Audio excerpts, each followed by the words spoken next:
All right, we're live, and so yeah, tonight we have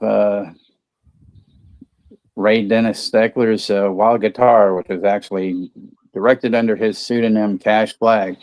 So it's me, just a card for y'all.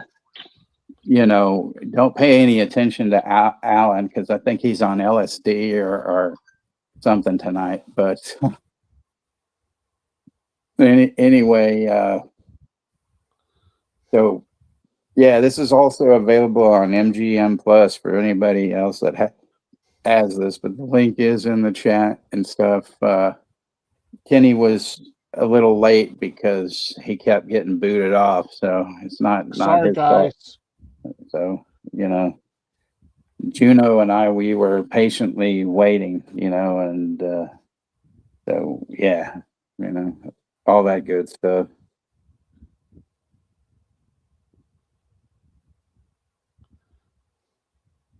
But yeah, so it looks like we have the one and only Chester Franklin with his new Chester Franklin Productions company, and then we have Jimbo Jack is here and stuff. He's firing it up, and then Alan, of course, is in here. We have Rosalia in here. She's not causing a lot of stuff yet, but it'll happen. Yay! All right. Then Anthony Chabot is in the house. He went to the Liberty game last night. It was freaking awesome. Too bad that they lost. Well, I'm sorry that they lost. And, Russell Madison is also in the house as well. And he's up to 2023 in his memoir. So he's catching up. He's going to be in 2026 before we know it. He'll be in the future. He'll probably be in 2029, right when he hits 2026. Because he's a writing man, But yeah, so there we go. Yeah, they booted Kenny, the bastards. So yeah, there we go. And Juno, he's been writing an essay. So oh, wait. Coach Joseph's in the house. So there you go. Hey, Joseph. What's up, Joseph? And then we've got Jim. Hello, Jim. Hey, Jim. And he doesn't even know who we are because he's calling us all sorts of names. Wow.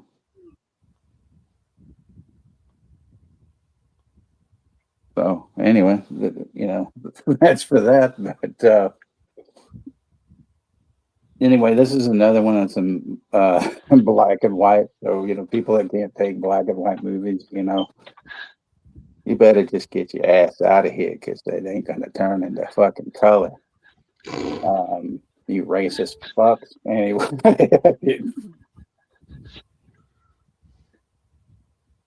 But yeah, this is actually I'm going in blind on this one. I mean, I've known about this one for decades, but I've never even seen it. So all I know, it's about a wannabe rock star or something. It's one of Kenny's favorites, apparently, right? Yes. Yeah. I used to work at Movies Unlimited, and one of my managers used to play this at least once a week. This and the Saddest. That was the sadist, not sadist. Sad. He wasn't sad. He was a sadist, A sadist. Sticking women with knives and things like that. Yeah, but I was telling Texas, they tried to turn this Arch Hall into Ricky Nelson. Yeah, that's what they were trying, but it probably would have happened if he would have done Ricky's song "Poor Little Fool," if he would have covered some Ricky Nelson songs, But yeah, Alan used to have a T-shirt, an Ozzy and Harriet T-shirt that had Ozzy Osbourne and Harriet Nelson on it. And then I used to have a Elvis T-shirt that had Elvis on it, and it said "I'm dead" on it. So, so there you go with that. Hey, Joseph, this movie is PG-13, so you're allowed to watch it. Even your parents might like it. So,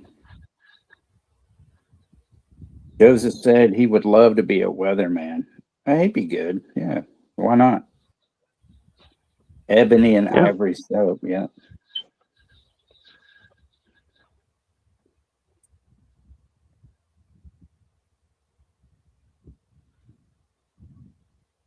I think, Joseph, you should watch this Nicolas Cage movie called The Weatherman. It will give you some good tips. Fucking Rosie, PG-13. I'm out. Well, you got to remember, this is from them olden days. It's not one of them new ones. Where you could get a pop for 10 cents.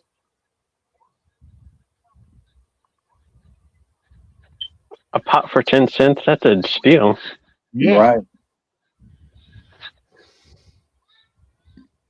Yeah, Ricky don't lose that number. It's the only one because that was his dealer's number, so he couldn't lose it. Man, you guys don't know how to read into those songs, Like Air Supply, one of Kenny's favorite bands. I'm all out of glove. I'm all, that was about Michael Jackson, Oh, so. wow.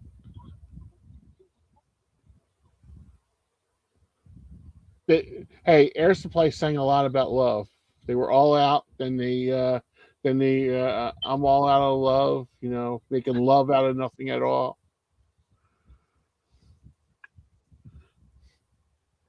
Nicolas Cage, he was the weatherman, Yeah, Billy don't lose that number. Russell knows, what he's, talking about.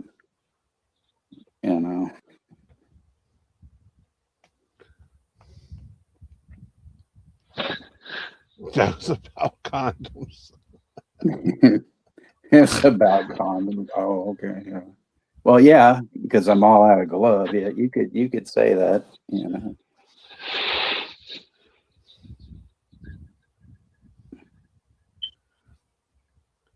Hair Supply. I'm also a customer.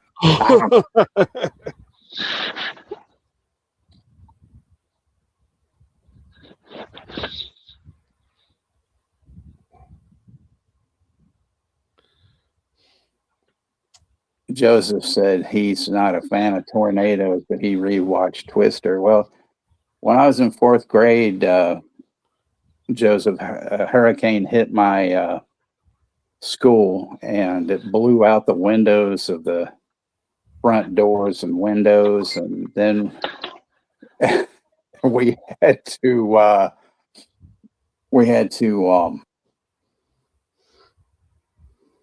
eat lunch by candlelight that day. And what really, it was scary, because fuck, I was like, 9 years old, 8, 9 years old, something like that. And the thing that pissed me off the most was, I get home and my stepdad's, sitting on the couch and stuff. And he said, and I said, well, why didn't you pick me up? And he was all like, well, you weren't hurt. I'm like, how the hell do you know? And he goes, well, the school would have called me. And I'm like, couldn't get out. The phones didn't work, So it was like, what an asshole, One thing I always remember, I thought, wow, what a prick, What a butt munch. Yeah, I know. It's really shit. Candy is dandy, but liquor is quicker unless it's candy with an I, because that bitch is quicker than anything known to mankind. I should know. I was married to her. Nah. Yeah, I was a latchkey kid myself, Russell. Same here. You know. Well, I didn't die from it either, Joseph, but you know, still, you know.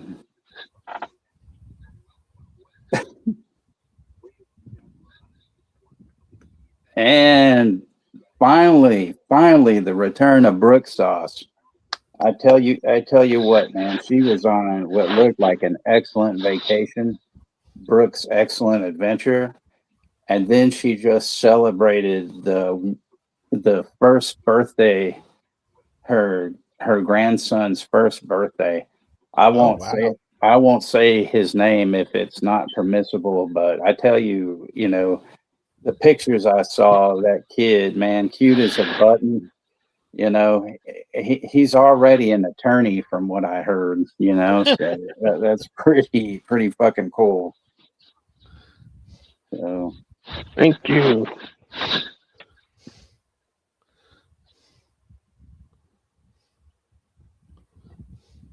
yeah, that was you know some awesome stuff. You know, But hey there, bro. so yeah, everybody, welcome Brooke back. You're welcome, Brooke.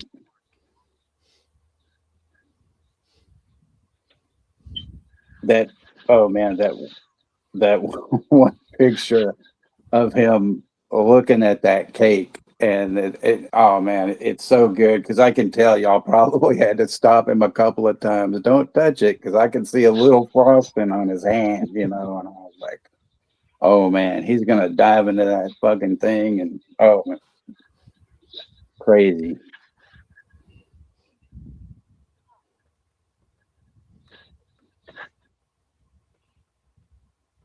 All right, Joseph, you know, have a good time. Come back and hang out, you know. Take care, Joseph. We got Tony in the stream. Hey, Tony. Hey, Tony.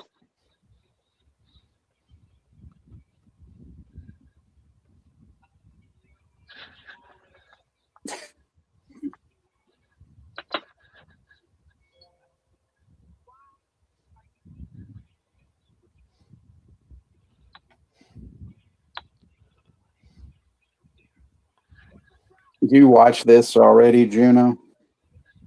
Yeah, I seen it 2 times. I know you sent me an old copy Oh, that I yeah. watched it.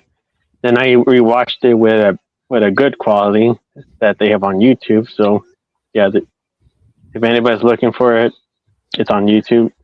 Mm-hmm.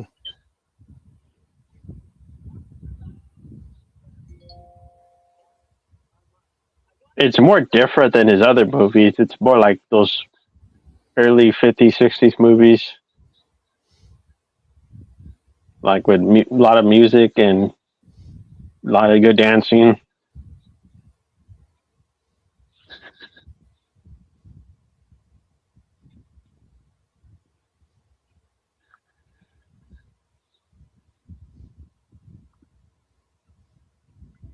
Was this movie included in that set?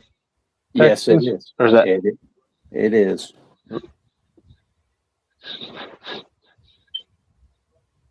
that's great? Yeah, just I know you said some of them aren't like not all his movies are on there. Or is that all of it? Well, I think for the majority, most of them are. I mean, there's a lot that I've never, you know, seen, but I don't think like the Statist or EGA, you know, that Arch Hall was in were, you know, done by Steckler or anything like that.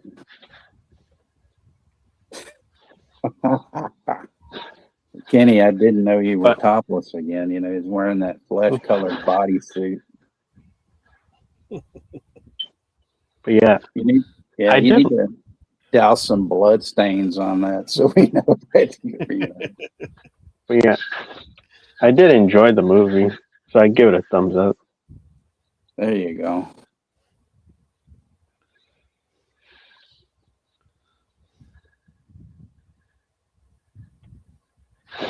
Yeah, give the people what they want.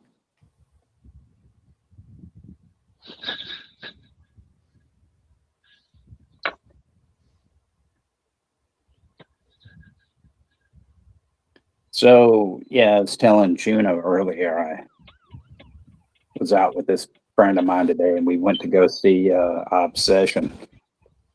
I liked it. I'll say that that it was a good movie, but I figured several things out about it, and I was it didn't disappoint me, but I was like, man, like knew that was coming, knew that was coming. Kind of like I should have had a checklist like Rosie, like. Wild Sitar. Yeah, there you go.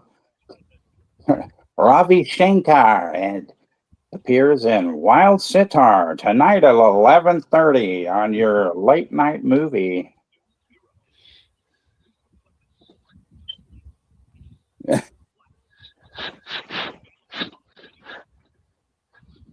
Yeah, it's one thing, people don't know about Juno. One of his hidden talents is he's a massive sitar player, Look at you, Yeah. Juno. Yeah, he smokes from one of those hookahs and then gets that sitar out. He's like, Yep. That doesn't sound like a sitar. No, it doesn't. Yeah.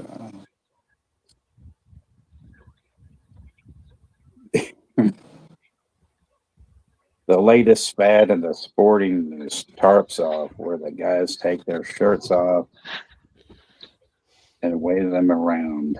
Yeah, I don't get that. I've seen that. They've done that before on a couple of the games that I've watched. And Chester says, "Hope you guys had a great holiday yesterday. Did any of you have a family member that was in the Army? Thanks for those who served this amazing country." There we go. Alan said he was in the Salvation Army. Had family in the Army. That was true. Alan was in the Salvation Army. I can attest to that. Yeah, my uncle was a drill sergeant in a Marine drill sergeant in Vietnam. Yeah, my grandfather was a sailor in fucking, I don't remember, which one it was. I believe it was probably, WW2, but Yeah, my grandpa was in World War I, and I had uncles in Korea, and God bless them. Yeah. Amen to that. Uncle and my cousin were in Gulf War.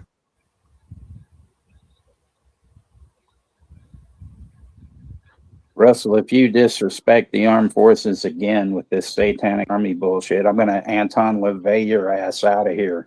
That's your first and only warning.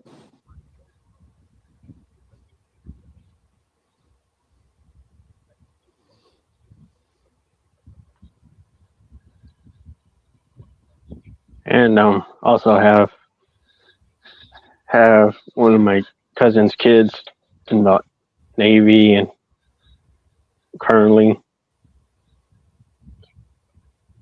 I remember in high school, my friend Carlton, he was the laziest son of a bitch I've ever seen in my life in high school.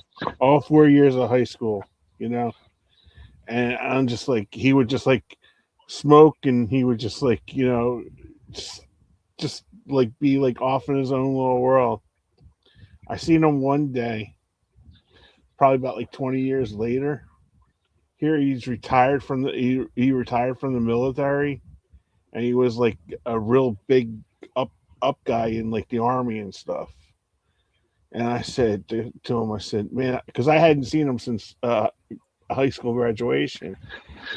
And he goes, yeah, he goes, my dad had a talk with me, and he goes, yeah, you got to get your stuff together. He said he went in the military and made a career. He said he retired early from the military, and he just loved it. Totally different person.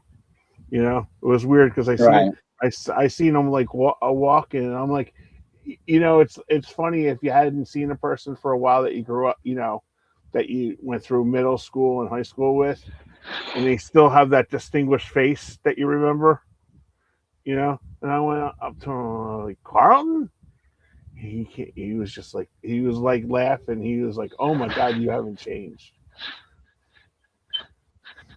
He did.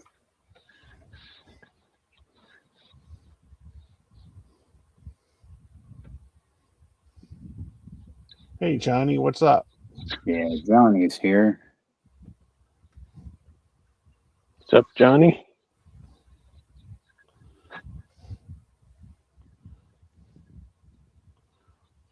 Yeah, Johnny's a good guy. He's taking care of his folks, and anybody that has to take care of their folks deserves, Yep. a huge hand as well.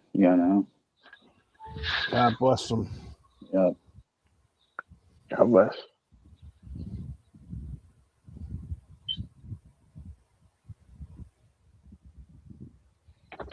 I mean, you guys know me. I'm all fun and games until someone gets shot in the eye. But this is the vets are a big deal. And I don't play with that. So Hey Johnny, you missed Coach Pope. He was here. This is a fun early '60s rock and roll film. Johnny, the songs in this are so great.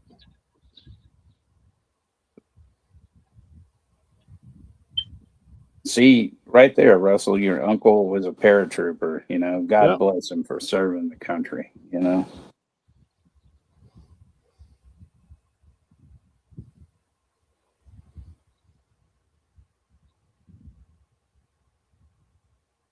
No, Coach Pope is not writing memoirs.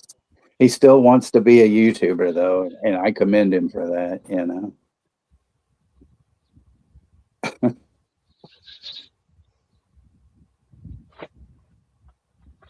Joseph is a good dude.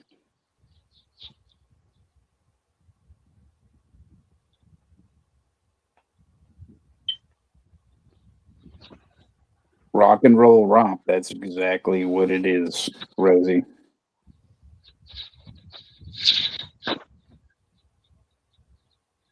Once again, thank you guys for coming out on Friday for Burial Ground. That was a big honor to do a show with Dirk and Darren on my channel. It was fun. Yeah, damn, I wish Brooke hadn't have missed that because there was yams and there was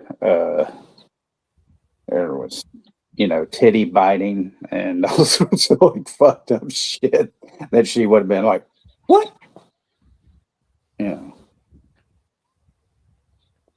Plenty of carnage with the titty biting.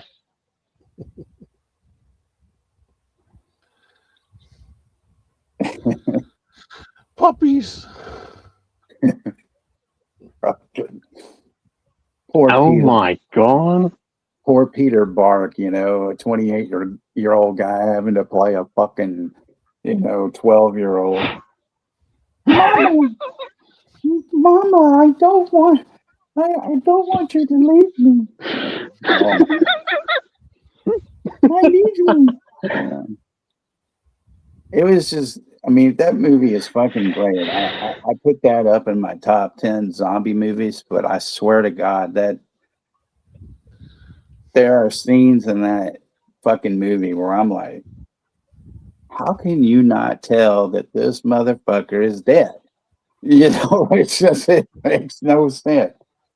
His skin is all green and, he looks like shit, but nope, you're going to hug him. Oh, come to me. Like, oh. They should have got like, they should do them. Well, they can't do the remake now, but I was going to say they should have had like Macaulay Culkin in a remake when he was the same age he was in Home Alone. Just through half the movie, he could just go, like what the,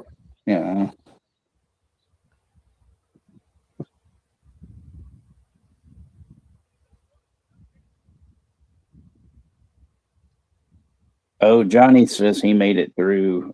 I guess Toxic Avenger. He said it was okay. I like the one. Yeah, he's talking about the remake, not the original. Right.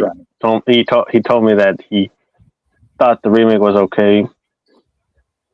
I mean, I liked it. I just thought it was funny because this one friend of mine that I saw it with, Mhm. he never pays attention, and it's so ridiculous that, you know, there's this one thing, spoiler alert, this guy gets his arm ripped off, and then later they go to Kevin Bacon and he's there, you know, both arms intact, Mhm. but he goes, "How did he get his arm back?" And I look at him, I'm like, "Are we watching the fucking same movie? That's Kevin Bacon, dude. He did that. We saw that, I think it was X-Men First Class, the one that Bacon was in, and he was the villain. Mhm. The entire fucking time, you know, like when he came on screen, I was, you know, nudging my friend. I was like, "Look," you know, and he just kind of was like, "Uh-huh." And so then at the very end, when we were watching the credits, he goes, "Who did Kevin Bacon play?" I go, "Dude, he was the main fucking villain." God damn. You know. I didn't mind that movie.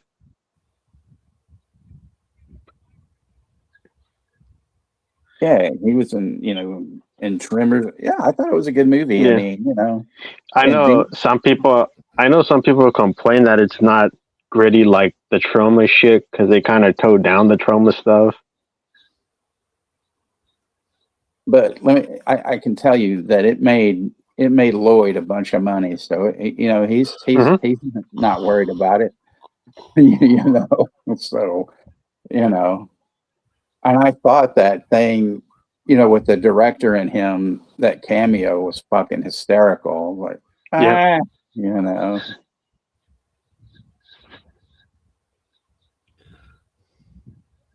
But yeah, I mean, I think it was a decent flick, and it was funny. You know, he didn't. You know, Dinklage didn't go full Dinklage, so that was one Yeah. good thing about It it. was. At least it was better than most of the sequels because the sequels after were shit. Right.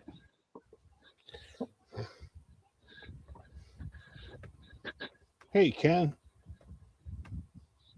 Hey, Ken, what's happening, brother? Okay. I recently rewatched Class of Newcomb High, and I remember the first time I saw that, I didn't like it. But you know, trauma movies sometimes they're not an instant win. You know, you just kind of like, Yeah. you know. But I liked it a lot better this last time I watched it. You know, I got a 30-day subscription to Troma now, and not a sponsor, but they got some good stuff. They even have a bunch of Severin movies up there. So there you go. If you're considering watching some Severin shit, or in the, you know, or thinking about, you know, buying some stuff, not a sponsor, that there you go. There's your chance to watch some Severin stuff that you had, you know, waiting to pull the trigger on. Now, Texas, who do you like better? Do you like Trauma or do you like Full Moon? You know, that's a hard one. I mean, I think Full Moon has a lot more boobs, but Trauma has a lot more mayhem. You know, it's kind of a toss up. I I'll mean, take the boobs over the mayhem. well, you know, I mean, they have, you know, if you watch some of those things like Squeeze Play, The First Turn On, and stuff like that, you know, there's a lot of yams in those. Mm-hmm. But it was like the other night when we were talking about, you know, Wrong Turn. And like I said, the problem with the first Wrong Turn, you know, people don't even talk about it being like a PG-13 movie, you know. And if it had more boobs and blood, it would have been fucking stellar, you know. Oh, if that came out in the 80s, that's a definite R, and you'll see more boobies. Yeah. Like I know Trauma doesn't have a lot of movies that people are not. It's not gonna be appealing to everybody because they don't like that shit. But there's some decent movies they make. It's just like not all of them are good. Like that Romeo Juliet, whatever the fuck that was. That's my least favorite Trauma movie.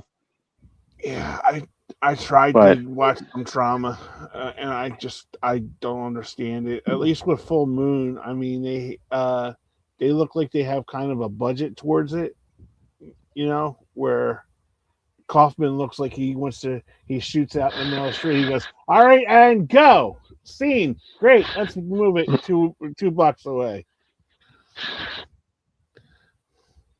But Full Moon, sometimes they do have some shitty movies, but they do have some good ones. Oh yeah, like I was watching one that Femme Alien or something, Alien Femme or something. They don't even make any sense. Mm-hmm. There's no story to it. Yeah, like I know the later sequels to Puppet Master sucked, especially the one with Corey Feldman. That was a piece of shit. Well, anything with fucking Corey Feldman. Oh my god. Except for the two Coreys, of course, but Does he dance and sing in this one? No, he pretty much sounds like he's constipated and trying to have like a deep, trying to have like an over the top doctor deep voice. But he's like constipated sounding. And he's like the lead character. I'm like, what the fuck? Yeah, that's right. Johnny, we had talked about doing a watch party for Siege. We should do that. Yeah, that's one. I noticed the other day Gareth did one for Massacre at Central High, which is one of my favorites. I was a little pissed he beat me to it, but we can do our own, and stuff like that. I would do actually Poultry Guys. If anybody's interested in that, My goodness. I've heard about that. What's that, Gino? I did enjoy that Mama's Day or Mother's Day one. That one was pretty decent. Mother's Day is a great movie. There's a lot of stuff these days. Kind of has like House of a Thousand Corpse vibe around it. Yeah, somewhat. There's also Auntie Lee's Meat Pies, which is another good one.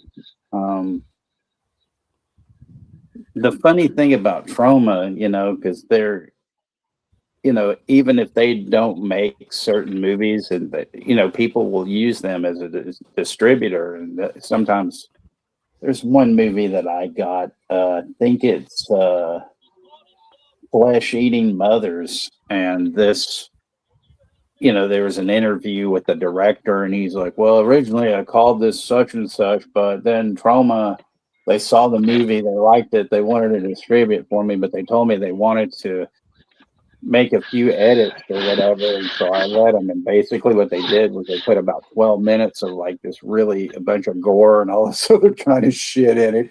And he's like, it kind of changed the whole premise of the film, but I mean, at least I got it shown different places, and that cracked me the fuck up. I thought that was hilarious.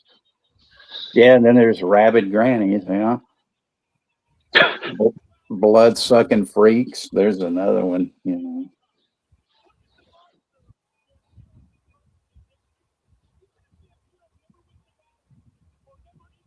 I actually saw Blood Sucking Freaks on the big screen. Damn. Oh, wow. Yeah, that's a winner. People are like, oh. Yeah, Alan mentioned Hell's Grannies, which is a great Monty Python skit. It reminds me when, like, Juno's, abuela would, ride motorcycles, and beat the crap out of people. See, Juno likes to keep a low profile, but he had some relatives that were into the violence, and stuff. Órale. Into the carnage and the violence. The carne asada. Carnage asada, it's like Trauma Downey inappropriately touched by an angel.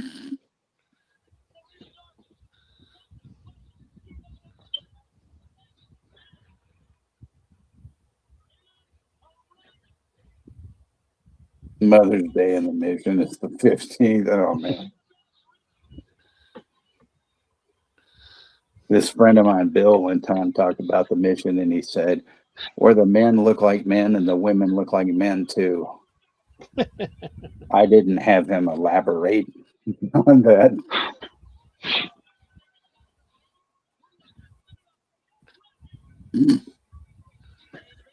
All right. Well, link is in the chat for this on YouTube. There's actually several different links for it, but apparently it's on Tubi and Plex. I'm going to be watching it on MGM Plus because, like, I'm an MGM Plus guy. Not a sponsor. That doesn't, I'm just saying it was there, so I'm fucking watching it. But yeah, I'll give a countdown and then we'll get this. It's not really that long. I guess about an hour and 15 minutes, something like that. But apparently, of course, this is one of Kenny's and Juno's favorites. So if you guys wind up not liking it, you can blame them. Blame me. Yeah. What kind of hoagie did you have today, Kenny? I did not have a hoagie today. Get I out. did not. Get the fuck I out. did not. I had, what did I have? Oh, I had I've been trying to down and get back to my my original weight of 5 pounds 3 ounces when I was born. So I'm trying to get back to that. So what did I have? Oh, I had tilapia over wild rice and salsa on top of my tilapia with carrots. Not bad, not bad. That's what I had for my dinner today. And then for breakfast, I had 3 white scrambled eggs and wheat toast with a cup of tea. Nice. I haven't eaten dinner yet. I'll be eating dinner after I think it. But I mean, for lunch, I had a nice catfish plate with some mashed potatoes and cream gravy, green beans, and some broccoli cheese casserole. That sounds really good. Yeah, I would say that Laurendaya was considered in the mission and stuff. But yeah, it's a shame what happened to it. That was my all-time favorite Mexican food restaurant in the mission in San Francisco. What is it with the fish today? I try to have fish either like twice a week and chicken 3 times a week. And then I have a turkey burger to treat myself on a Friday to like fake it like that it's a Whopper. And then I make my own pizza on Saturday night. Well, that's cool. And speaking of our, favorite foodie, Shamarlo Scott is in the house. That's right, Rosie. Scott. Hey, he's eating corn dogs. That's cool. See, we didn't even have a chance to take bets on what he was eating, so we all would have probably lost anyway because we would have said pizza or KFC. But he's eating, corn dogs. Woo! All right. Well, yeah. Let's get this, party started. Even though it's been, going for a while. So, all right. 10, 9, 8, 7, 6, 5, 4, tres, dos, uno, enchiritos, tacos, enchilada plate, carnage asada, Press play, bitches.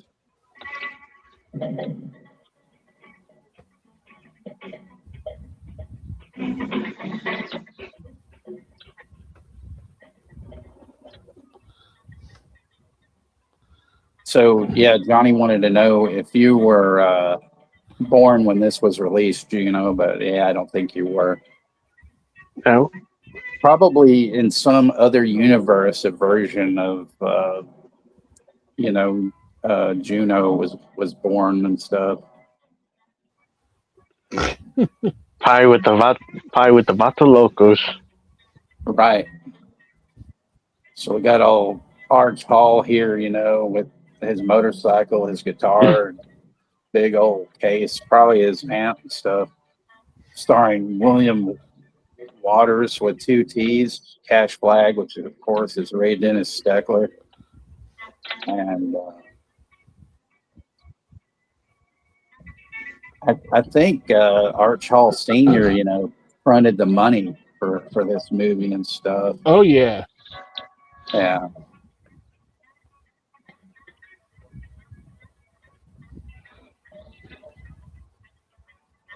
I always like black noir movies.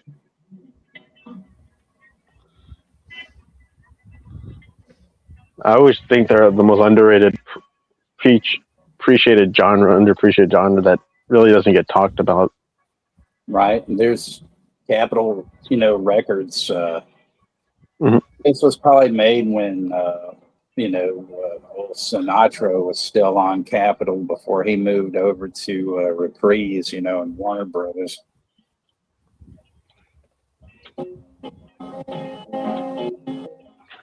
There's the Walk of Stars. Yeah. One thing that gets me about Sinatra is I don't think he told anybody where the bodies were buried, And there's the Pantages Theater.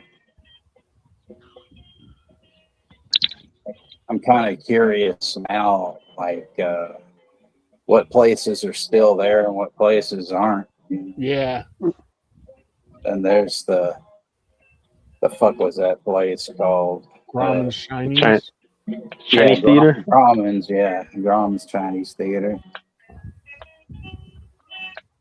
I've been, in front of that, but I never saw it. The inside, and stuff like that. Our star was almost killed by a car. Yeah. Hey. Leave the kid alone. Jesus. He has to get all his stuff. Walk like the Egyptian. Mm-hmm. Bunch of butt munch.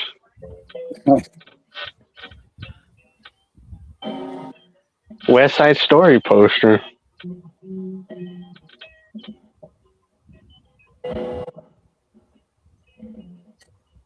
Van Johnson. We're not even going to go into him, Tom Mix. There we go. There were years Alan thought Tom Mix was a cereal.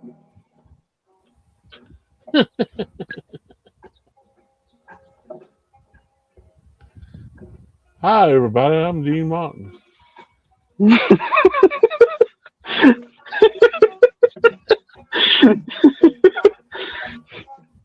Food of the mods, exactly. Dino's Lunch. Kenny does have a channel, I think, but I don't think he does much with it. He's usually on Talking Movies with Sean, Kenny, and Jim. And he's on Ollie's channel on Mondays. Yeah, I do haul videos, and then I have so much to show over here, and then I'm going to start doing reviews tomorrow. Me and Patrick are doing the pilot episode of Magnum PI tomorrow. Oh, nice. At 2 p.m. Eastern Time.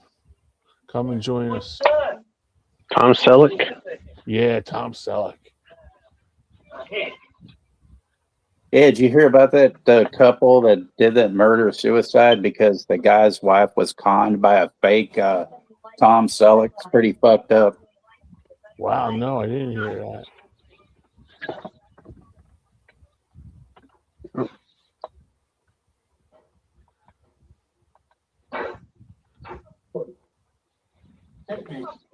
I smell checks and candy, yep.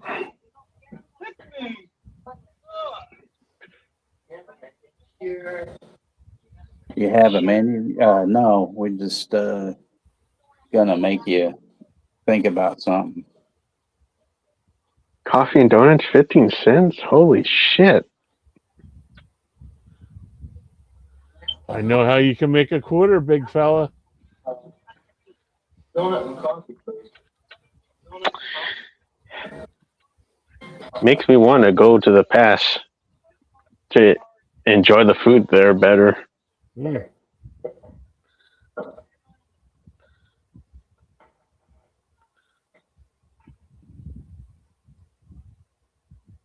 You forgot the tax. Huh? Penny. I didn't know about the tax. Who needs freeways? Who needs freeways? I think it's the gasoline tax that goes to the freeways. I think. Could you do me a favor? I can't look at Marge. She raised the fuss like that. She raised the fuss like that. She hates, and especially since it's already paid for. I just can't. Thanks.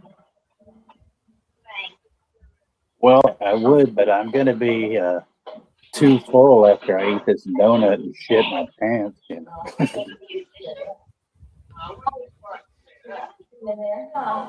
That's my wild guitar. How many thousands? I read somewhere. How many thousands give them to Hollywood each year, but I forgot to stash them.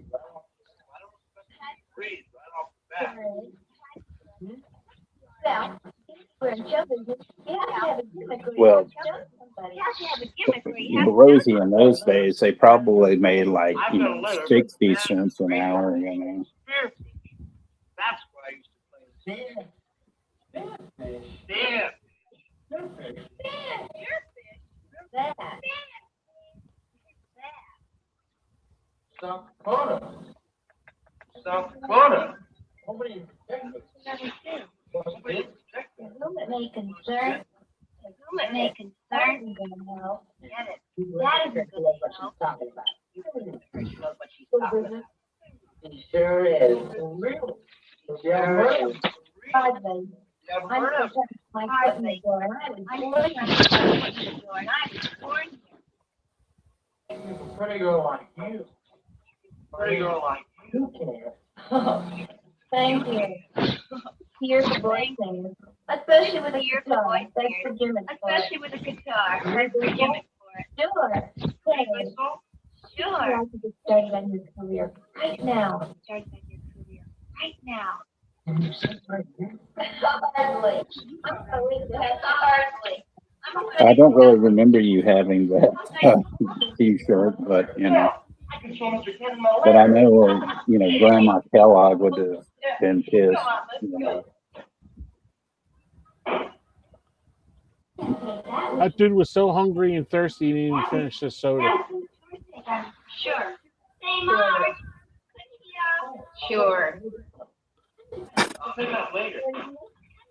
Bud Eagle. Bud Eagle. Still just like the bird.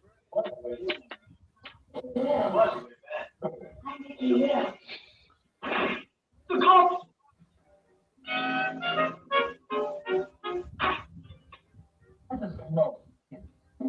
Those wise guys, you know, got bamboozled by that kid, you know. It's Vickie Wills.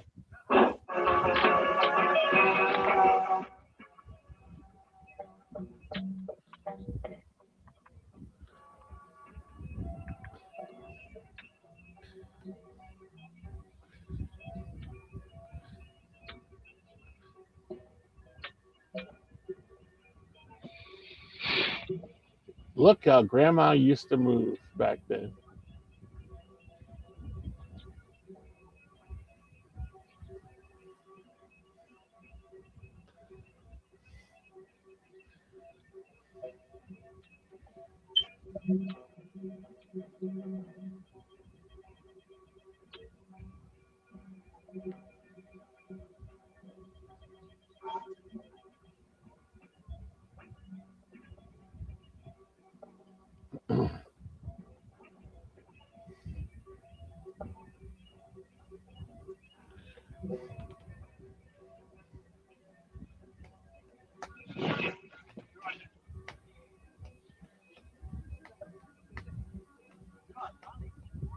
You're on your Just think. You don't have time to think. Well, you want to have this next commercial.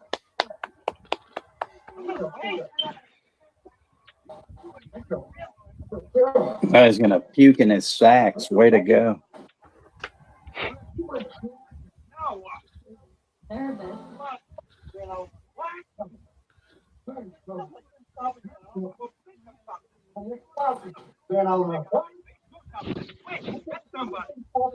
Well, think of something. I'm not going to stand here with egg on my face. Do something. Quick. Get somebody. Sir, I have my guitar. What? Right here, and he's very good. Now, wait a minute.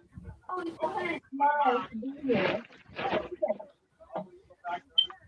Well, okay. We can always go back. You all know this show of ours is sort of Well, you all got the message. Now go outside. everything up for grabs. As you all know, this show of ours is a sort of catch and back up there with everything up for grabs. Don't even rehearse. Matter of fact, I don't even know his name. There's Steckler. Let's bring him out of the big Yep. I don't even know his name. So let's bring him out with a big hand. No, our truck hall junior sitting in the chair.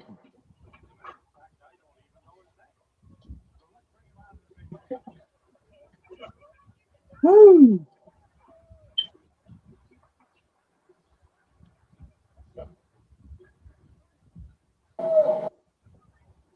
You have a nice trip? What's your name, son? My name's Bud Eagle. Well, I see you run along your own band. That's why. What's your name, son? My name's Bud Eagle. Well, I see you run along your own band. That's fine. I'm gonna love you, baby. Yes, Doing to me. I'm gonna love you, baby. Yes, I will. Open your mind and gain love for true. Everybody said I was alone and Do the joy. Yeah. Timestamp is 13:30.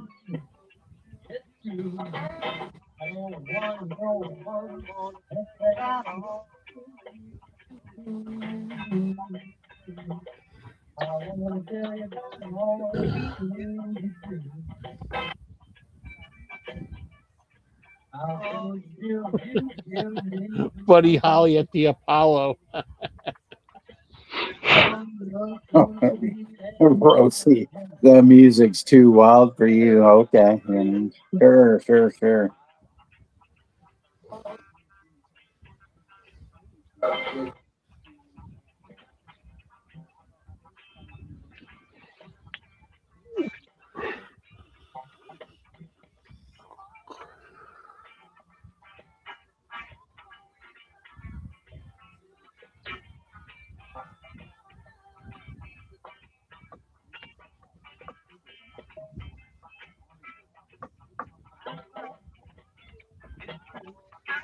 I don't want no one that's bad for me. It's you. I'm gonna love you, baby. Yes, I will. I'm gonna love you, baby. Yes, I will. Open my eyes, Everybody said I was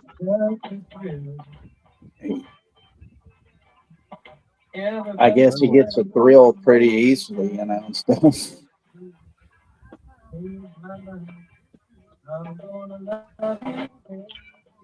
Yeah, he does.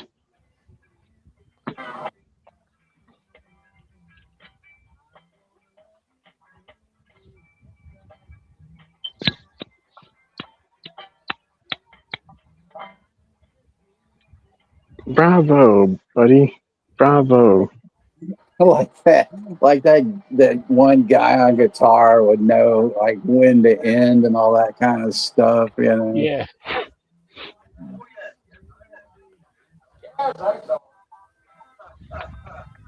Yeah, I think that guy right there on the phone is Art Hall Senior.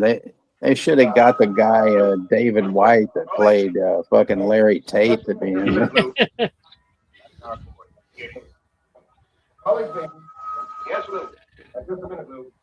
I love him. Sign him. He's gonna be a star. They made Steckler dress up like Richard Speck with his suit. Ah, Mr. McCullough. There's a Cookie Burns drinking. No. Wait for me, will you? There's your hero right there, Juno. Yeah. Promise you let me look at the book. next thing you know, he's gonna put that fucking hoodie on with a big ass knife, you know. Mm-hmm. I'm gonna love you, yes. I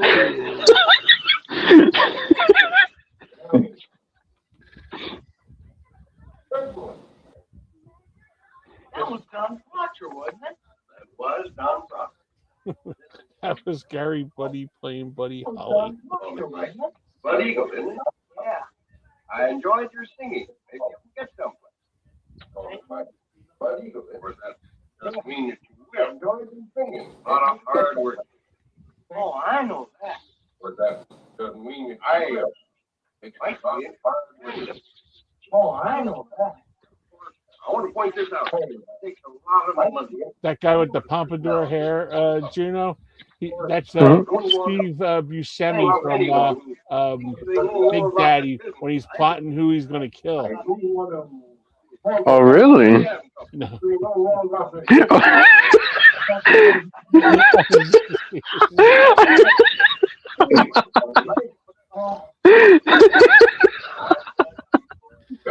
Oh, shit.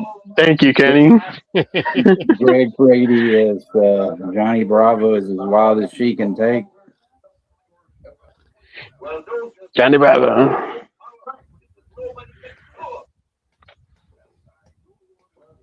Hey, baby. Do the twist.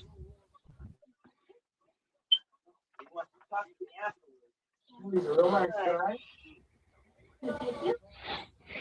He wants to talk to me afterwards. Good. I can do something. Money. All right. Now, one at a time. It's up. One at a time. Mr. McCall. All right. One at a time. It's up. Who's that? All right, now go. David Byrne.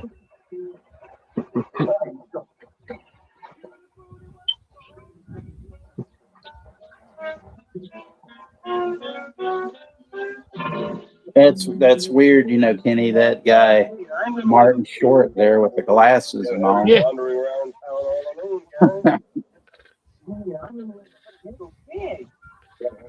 alone, When he's like that, he looks like the David Byrne when he's going, once in a lifetime, Swimming pool. water flowing underground, same as it ever was. Swimming pool up here. Damn, where I used to live, we just had a water hole with ducks and, you know. Charles Smith from American Cookie.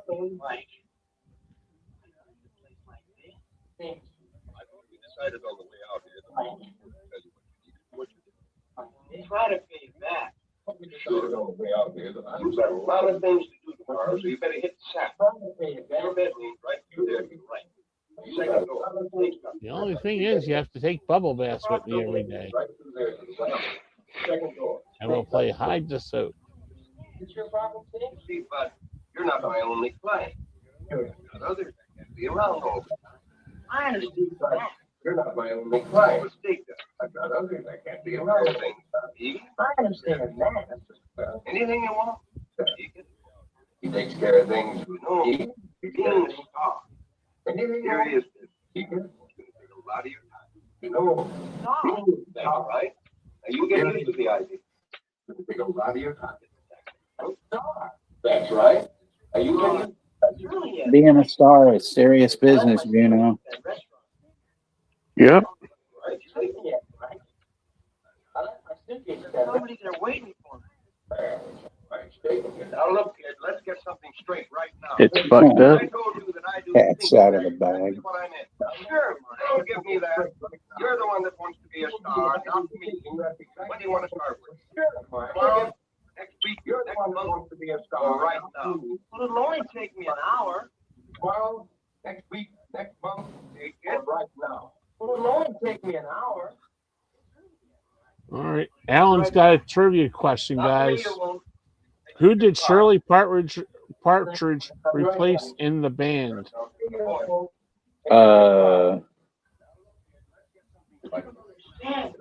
She replaced Tippi Hedren. I don't know. Neither do Russell I. should know all that because you know he knows all that cow sills, mumbo jumbo, and all that. Yeah.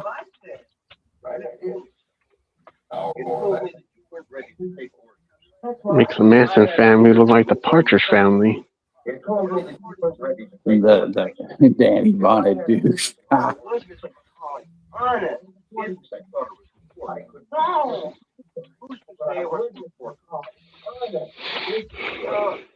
My aunt looked like Susan Day when she was younger.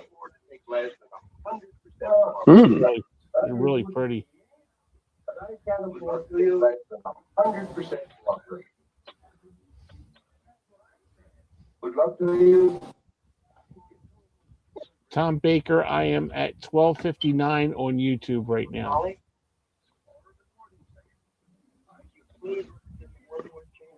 Macaulay? Sir, one more argument. One more chance? No, nothing. Only what you tell me. Sir, no more arguments. No, nothing. Only what you tell me. You tell that girl that all those new suits. You tell that girl that should be happy. All those new suits. You got my girl. I'll be back. Yeah. Sure, like. What is that suit? And Paul's just the big will. You know what that is? Tied up. I can't get away. Yeah, sure. I'm tied up. I can't get away. Get a phone number, will you? So I can call her? Yeah, sure. They stay to take care of everything. Mike. Yes, sir. Good night. Mike. Lose that guitar. I probably got termite. Good night. Lose that guitar. I probably got termite. You saw that crowd. They'll eat them up. But you don't think this kid's gonna sell, huh? You saw that crowd. They'll eat them up. And a half a dozen offers for the show. I'm going. It's tough to handle, he said. Well, anyways, I guess we got a real offer. I'm going. Well, not quite. Well, anyways, I guess we got ourselves a real offer this time, huh? Someplace. Want to make some shows. Keep them in college.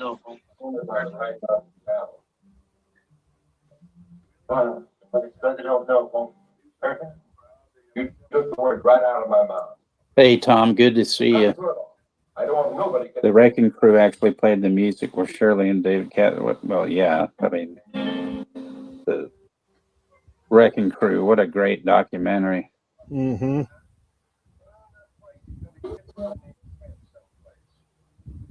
Honey, I should have been placed 10 minutes ago. And you gotta get home. Wonder what could have happened to him.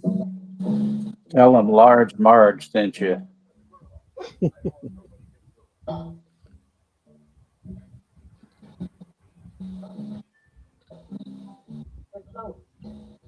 Here's Bud. You got a suitcase here? Work for Mike McCarthy. So, Oh, I'm Vickie Wills. I was on the Hal Kenton TV program tonight. so what? But Nico left the theater with you and Mr. McCauley. He was supposed to meet me here afterwards. I don't know anything about that. Now, how about that suitcase? I'm supposed to pick it up. It's here, but I don't know whether to give it to you. So, Wait, it's all right. You can give it to him. Bud say anything else about me? no. Nothing? Was there supposed to be something? No, I guess not.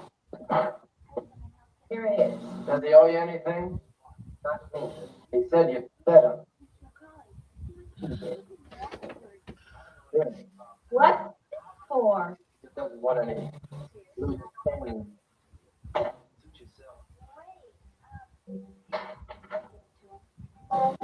So since his name is like steak, I mean, is that medium well, medium rare, medium, well done? I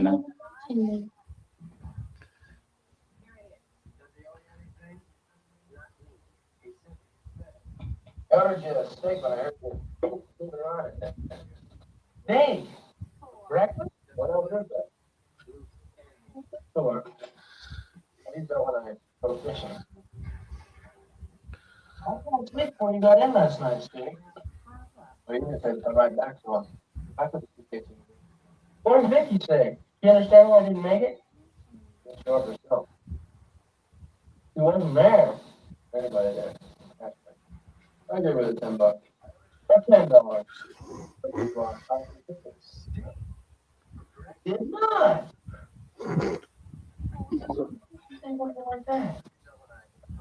He's not on any drugs at all, but yet they're trying to fucking brainwash him and stuff. Yeah.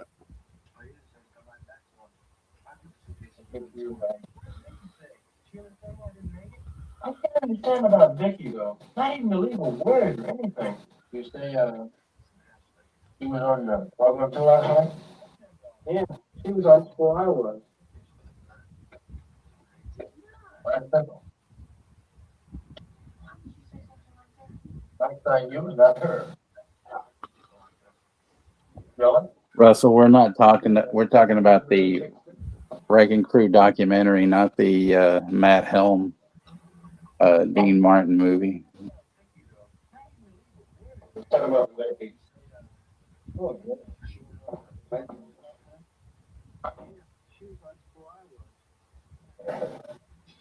Morning, Mark. Sleep okay? Yeah, fine. You read the great? What? I'll save you the trouble. Last night on Hal Kenton's TV show, a star was really born. Steak.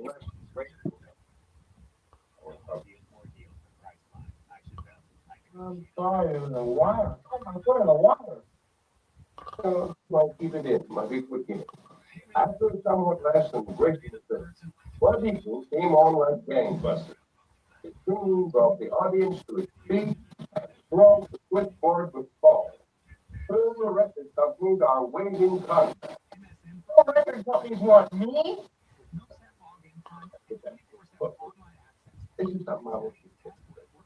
You don't believe what you read, only what I say. Now, that's an awful lot of work to do, Bud. Ready? Yeah. Let's go.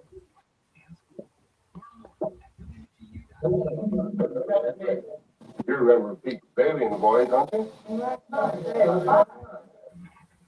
We better work up some numbers. All record company wants some money. Set a deal today, each side with family. Golly, no kidding? Try that on for five. For me? Flash. Gee, thanks, Mike. Yeah, you'll pay for it. All comes out of profit. Yeah, sure. Now we gotta get to work. By the way, I've got an appointment at 11 o'clock. Get some tooth fitted for you. Here's a new song. See how you like it. Oh, I got plenty of songs I wrote myself. They're in my suitcase. See, for real? Go get them. Right. Welcome back, Joseph. Yeah. How many have you got here? 20 or 30. Hardly. Oh, I can ride more. It don't take long. No, it's all right. We're all here. I wrote a letter to my brother Ted. Can I mail it someplace around here? There, I'll take that. Yeah, Joseph, this is a good movie. How many did you have? Everything has happened to you. 20 or 30. Hardly seems enough. Happy about it. Oh, I can ride more. It don't take long. No, it's all right. Let's go through these 20. Why are you doing this? All right. Yes, sir. I wrote a letter to my brother Ted last night. Can I mail it someplace around here? Try this one. There, I'll take that. Oh, thanks, Dave. Promise and I'll let him know right off while I was staying. Good. Tell him everything that happened to you. I'm getting to be a big boy. I'm growing smaller each day. You don't love me. Oh,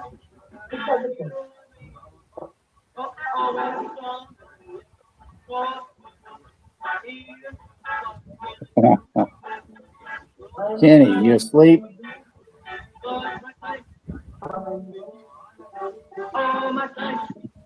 He may be frozen. Kenny? I think he is. Oh. Are you back Kenny? from the dead, Kenny? Huh? Are you back from the dead? Yeah, I'm watching. I was looking. It looked like he went. It looked like he went into a coma.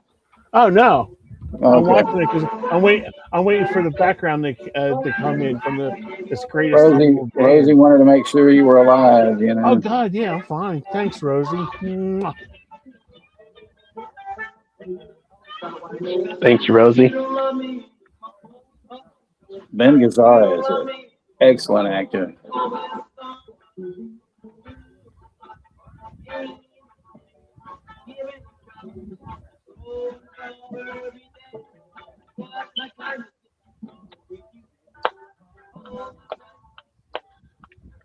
What I also like about B creature horror films, they even have rock and roll music like this too, which makes it great.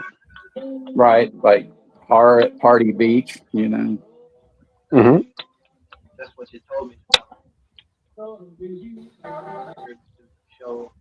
Long time.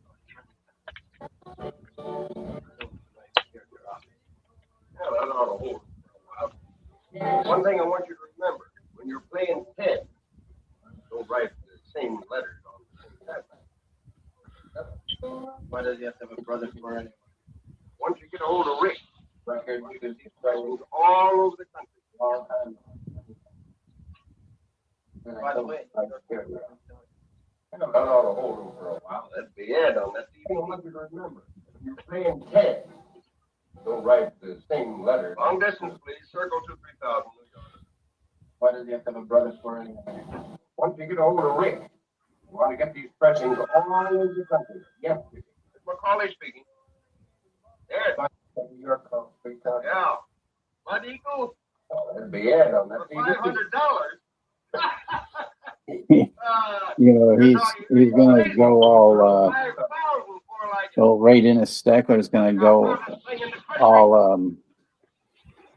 You know, like nutso on him. You know. Yeah. What equal? Wondering when you give a listen. You're talking, are you crazy? 5 pounds was more like it. You got hottest thing in the country. We have a good voice. Yeah, good idea. What's a divorce? Oh, like in the army. That's wondering when First you infantry diversion, second infantry diversion.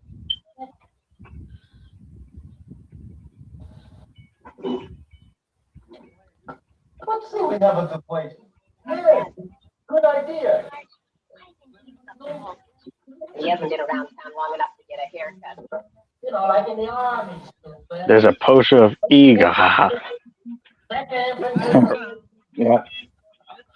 Yeah. Putting them in all over. Not bad. He really felt that guy. And he hasn't been around town long enough to get a haircut. I believe those were the movies that his dad was putting out at the time. Mm. The one that's called Eog.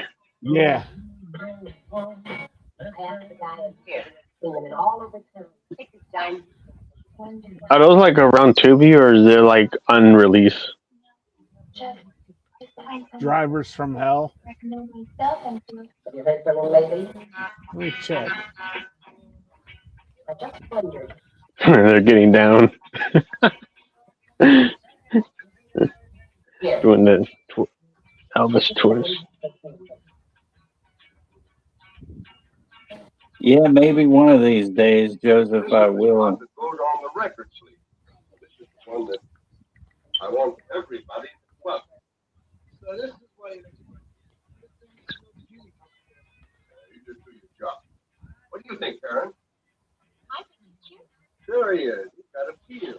Oh, Terry Thomas was funny as hell, and Tuesday Weld, what a bombshell. Woo. Your fan club.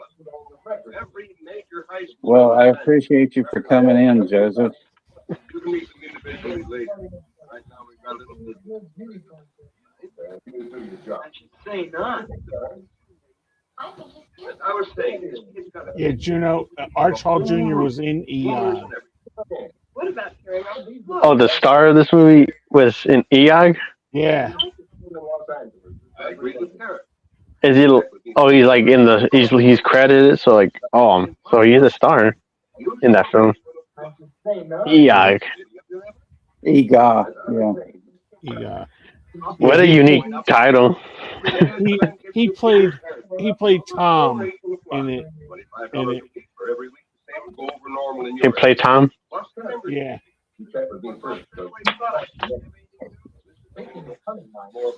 Usual rate for the fly. I've never cheated any of you ever. How about a fat? The cost of living's going up. What kind of a fat do you want? But I'm getting you bigger satisfaction. All the same rate for the fly. $5 a week for every week sales go over normal in your area. What's the membership here? How about Fairway products? Do you have anything new? More about that. Where are you going to get equal feathers? Turkey, chicken. How about a fad? What'd you say? What kind of a fad do you want us to start? Oh, this one is a knack. Most of these managers were scumbags. They were just fucking them over. Wearing behind you. Exactly. You know? Oh, where are you going to get eagle feathers, Mike? Oh, I want you to get those county schools in. I want action. We've got to work fast. This kid's first record's got to be a million seller. That'll get the attention nationally that I want. Hey, Ola, Buzz Ola, or just call it Ola. That's mine. You know what I heard, Mike? Never. I heard that TJ Bob expensive. George was going to cut it. I want you to get those county schools. What about us, Mike? I want you. We've got to work. Let me tell you, punk This stuff. kid's first record's got Stop to be over a and tell you million guy that sellers. never makes That'll a get the nip. attention nationally You're that all I on the payroll. That's top Hey, man. Ola, Buzz Ola, or just call it Ola. That's my business. Payola. What a crock of shit. Yeah. What about us, Mike? Stockholders. Well, you got some homework, Joseph. Definitely recommend that movie.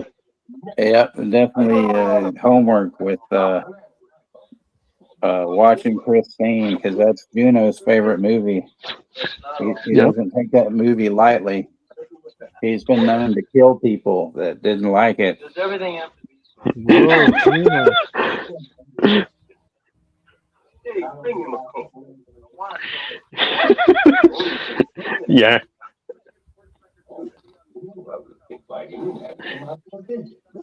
That's not all. Everything was all right yesterday. All right, gang, let's see you blast off with some smashes. Does everything have to be Action means dollar.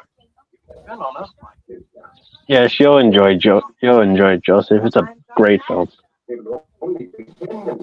Oh, carrying off type.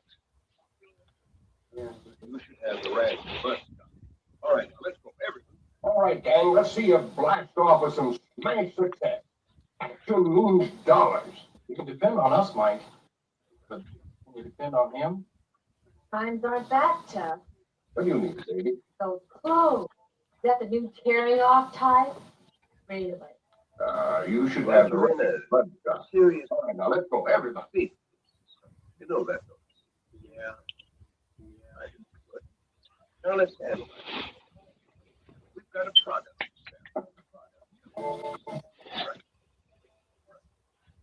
Now, to sell our product, we advertise. Right, you're in there. Serious. Almost every angle. You know that, though. Yeah. Now let's handle it. That was a good one, Rosie. Information. Fan clubs are Oh, to sell our product, you know, advertise. candy Promote every angle to increase sales. Okay? Force people. Yeah. You just can't take a group of people and say, you like Bud Eagle, go buy his record. Picture, information, And all that. We need to create a Juno fan club. Follow the lead. so if people don't Yep. know about the code, the corner button, Can't make force people. Wasn't there You someone? just can't take a group of people and say, you like Bud Eagle, and you go buy his record. You just can't do that. that's exactly what you want. Life is a big deal. Follow the lead. Now, those Now, what makes you think that he wasn't getting paid to drink his malt? think back. You're just Not my out. brother Ted. That's the What way there's it's someone It's with with it. everybody inspired. Yeah. Ooh, My brother Ted. and if you drank I don't his think I have to be a part of it. smoke shop, pretty soon everybody drinks, right? More people talk like you. Now, what makes you think that he wasn't getting paid to drink his And smoke? brainwashing. Not my brother Ted. That's the way of the world, kid. Get with it. By everything, you mean all the money I spent on you. I don't think you're right, Mr. McCauley. And I don't think I have to be a part of it. I admire you for that. More people talk like you. We wouldn't have so many crooked politicians who fail and brainwash. I never saw any of them. Thanks for everything. And the By expensive everything, you mean all the money out of the office, don't you? books. And that guitar that you take with you. Well, I didn't mean to take that. I'm so used to carrying one. Well, maybe you You could got sell it. Made How those about all those? Appearances. And I never saw any of it.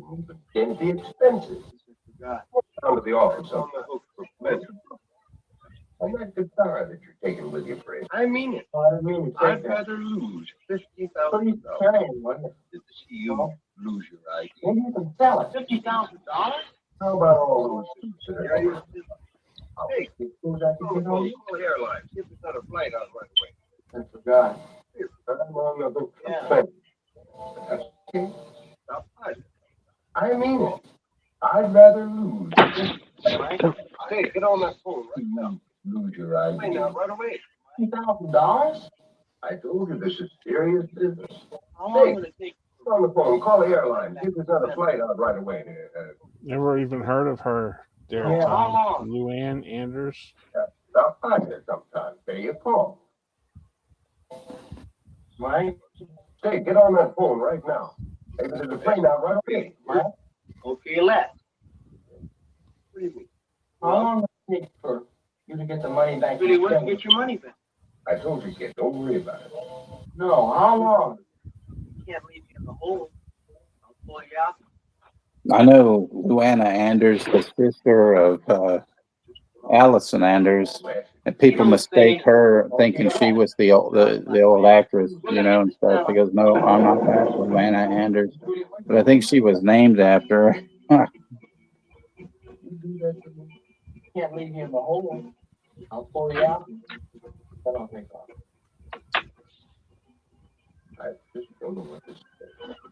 You don't say anything. Just start lining up for jobs like that.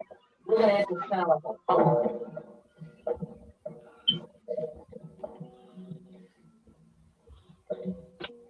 Arch Hall is developing into Heat Miser now with his hair smile. Yeah.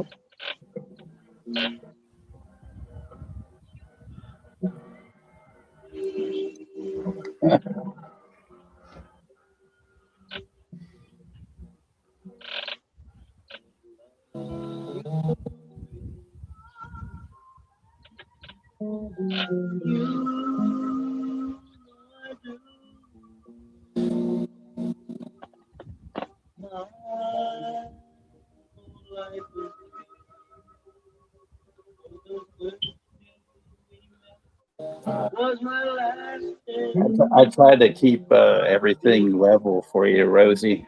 You know, I'm sorry that we're so old, and whatnot. Joseph, nobody ever doubts that you like girls. You know, we know that you're girl crazy. You know, We can have so much. Oh, if you don't love me, there's a few questionable, people that we think that may be crossing sides. Like Death Gay and stuff, but you don't know who that is, so it doesn't matter. Oh shit! Oh shit! Texas, what's the timestamp? I fucked up my movie. Damn it, Juno. No. Thanks to Gay Ray.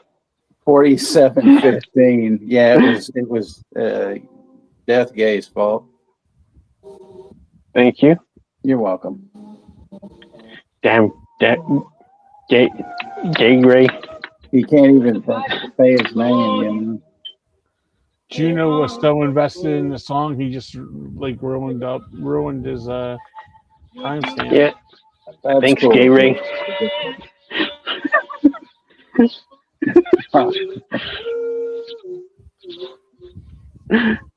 He has to interrupt everything. Gay Ray. Yo, you do that because if I'm not a fan of those Avatar movies, but to each their own. Mm-hmm. James Cameron, that fucking I mean, what? Yeah.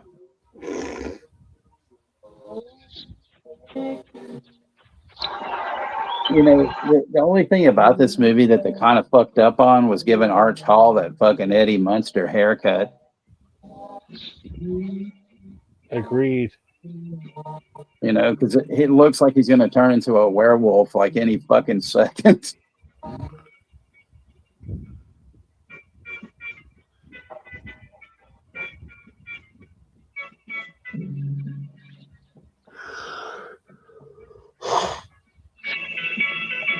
Look at her running. She's probably got heels on, and all of a sudden you hear this, and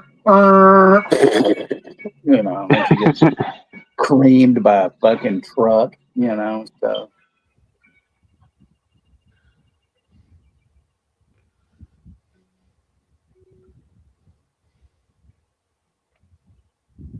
James Court Cameron, yeah. Forbidden love.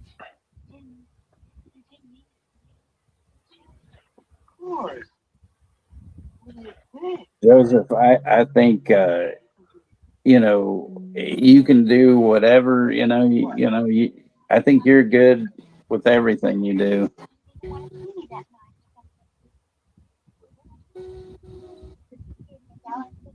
You didn't mean it for me. Jesus, this hair is like, especially when they're showing it from the side, he looks like what's his name? The guy from Schlock of Feel Goods, and stuff. The hair looks like a chinchilla. Oh, definitely. The way it's sticking out on the front. Who used more gel and stuff in his hair, her or him? sure. Bowling All the time. Well, she has like a fucking weird, widow's peak or some kind of shit. It's like almost like he looks like he's going to turn into a werewolf, and then she looks like she would turn into a vampire. You know. I used to go skating all the time, man. At the, you know, well, no, he's on a fucking ice rink there. Well, not skating here. I thought, you know, it's with my skateboard, dude.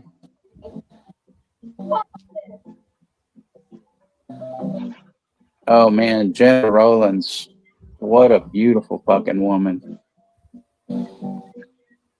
She and John Cassavetes were such a great fit.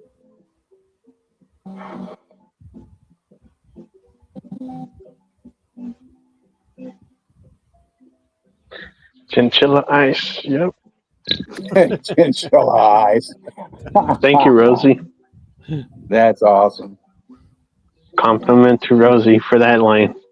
Oh yeah, that's the line of the fucking night. Thank you, Rosie.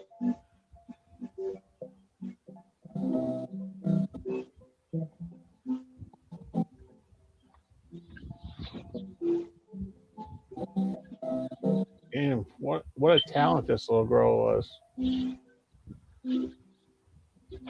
Absolutely, She's the Joseph. We're glad you stopped in. Sorry, Gino.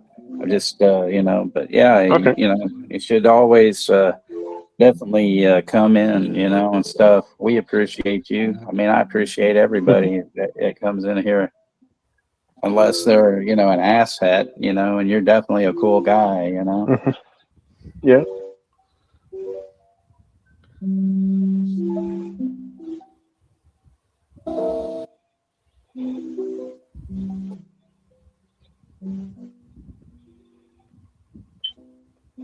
Go ahead, Juno. Sorry about that. No, I'm just saying that I feel like this girl's the original Tanya Harding. And she's scoring with chinchilla eyes. Yeah, she was beautiful, that's for sure.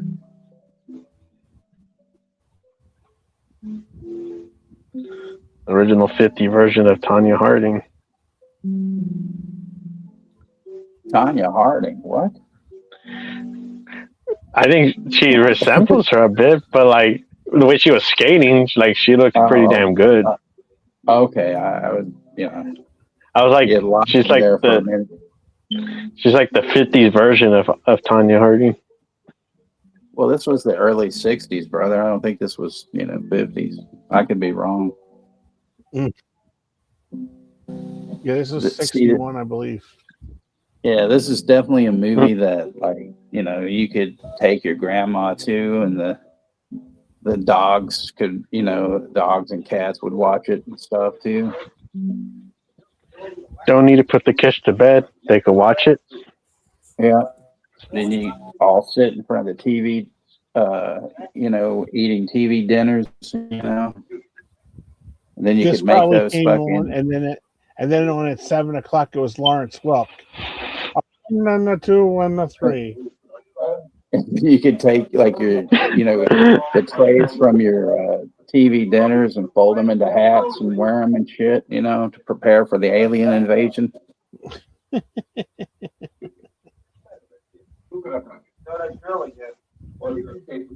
The midget tape recorder, especially, you know, made for midgets. I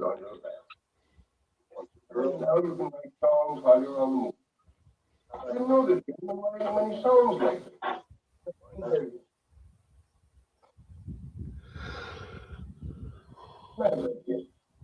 So that girl again.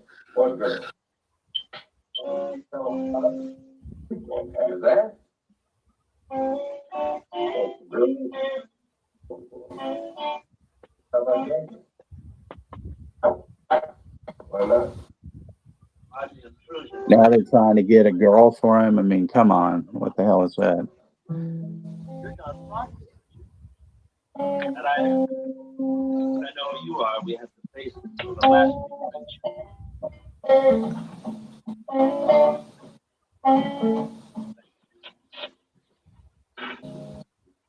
Pardon me, I'm through, but I just had to see Mike was too steep to even change the light. You're done Proctor, aren't you? That I am. Since I know you are, we have to face this is the last thing. You will. I don't remember you being up here before. I used to live here. You didn't know that? No, I know you're a singer. I got some of your records back home. Correction. I used to. You join me? No thanks. Not yet, huh? Back. You I will. used to be one of Mike McCauley's great. Don Proctorologist, you know. Try to hear it. You didn't know that? I think this is how Hall and Oates got together at Temple Very University. Are you? 2 years ago, that Really? passion was handsome young men with ladies. Mm. I used to be one of Mike McCauley. You don't even have to understand a word. Very nice. Because I remember the story. Daryl had gotten fired from his band, So, Mhm. and he Anyway, I- seen John play at a band like on the university, and he came back and he goes, "I think we should play together." Bodyguard and Major Domo. So he Assume that psycho gave him was $60, and he said, "If we don't have a #1 hit in 2 years, I didn't have you know, the paper. I'll leave." You I know, wrapped the paper in. Mhm. so within I think they said a year and a half, Sarah Smile went to You #1 can't. You haven't got any money yet. because he was playing with his friends like Give him Bob everything. Seger. He's a broke. It was That's Bob, the way. Bob Seger and Hall. Daryl Hall played for a while Am I together. boring you? No, Mhm. go ahead, please. So Hey, so that was Gina, nice. can you cut your volume down a couple of notches, please? By handsome young men with money. It's down. Okay, thank you. No, it's just hard to hear Kenny with the volume up there a little bit. Mike and I decided to go our separate ways.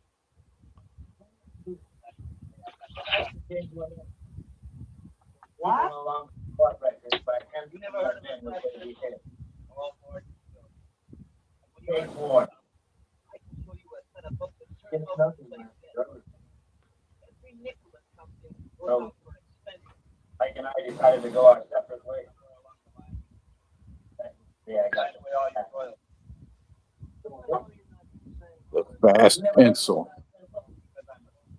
Trump When your turn comes, has been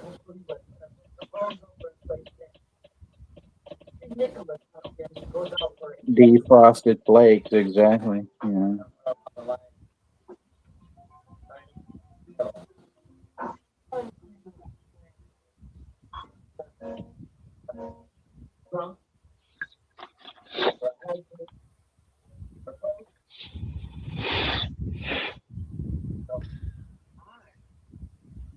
Well, see, it's like when they say Disney on Ice, they really mean it.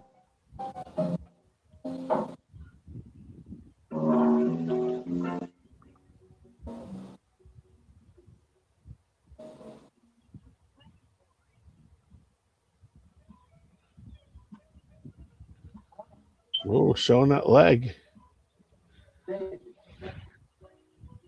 Yeah, this is Daisy, you know, and excuse me while I leave and get into my Richard Speck Frito-Lay uniform.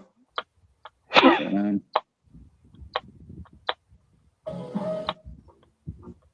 he might have, Tom. I actually had lunch with Chris Isaac's drummer. His name's Kenny Dale Johnson. Great guy.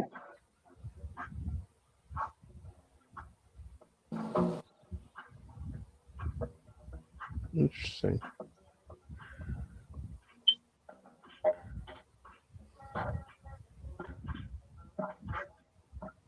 This bitch can't dance. What the fuck is this shit?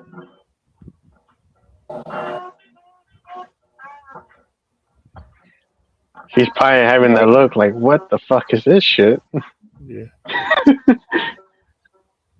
It's like she's waving around that fucking chinchilla stole, you know. I mean, what in the hell? Yeah.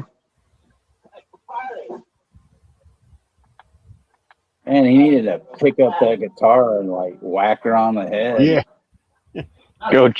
Go slap nuts on her ass. Right. Don't piss me off. Beetlejuice. Here we go again. Well, should have brought the guitar, then whack her head, and she falls in the pool. She does have some nice thighs. Though.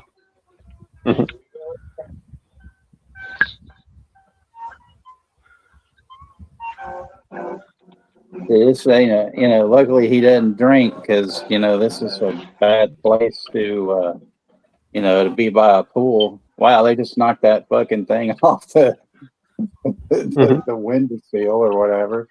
Jesus Christ. I bet that was a flood and they decided, let's keep it down. Keep it down. See, and then he goes, he falls.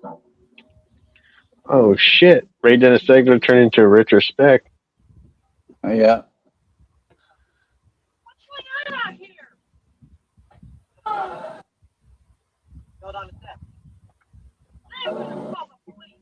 Well, there you go.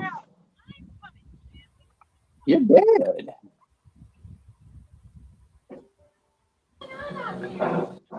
Shut up, bitch.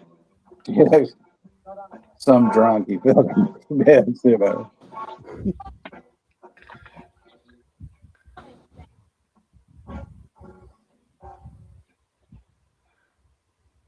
Come on.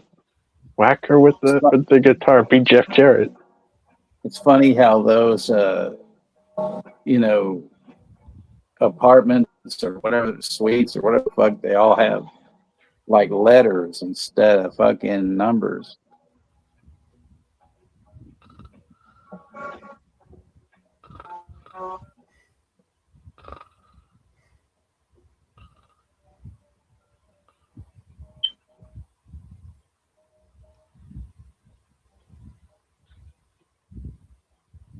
Yeah, Juno, I think you better close your eyes for this one. This is getting a little bit, guitar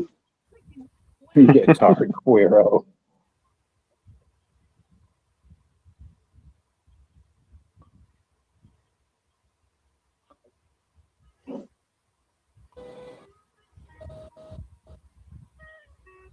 Should have just whacked her with the guitar.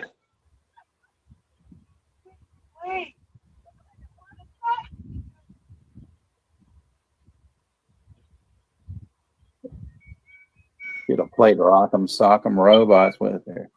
Look what you did, you bitch. It's like, I don't want to talk to you. Come on, Vickie. You know I'm a werewolf.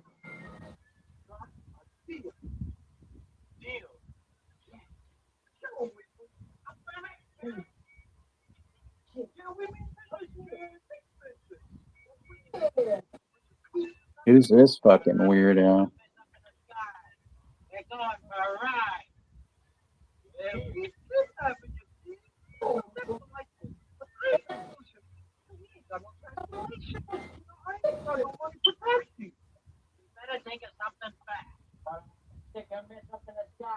Shut up.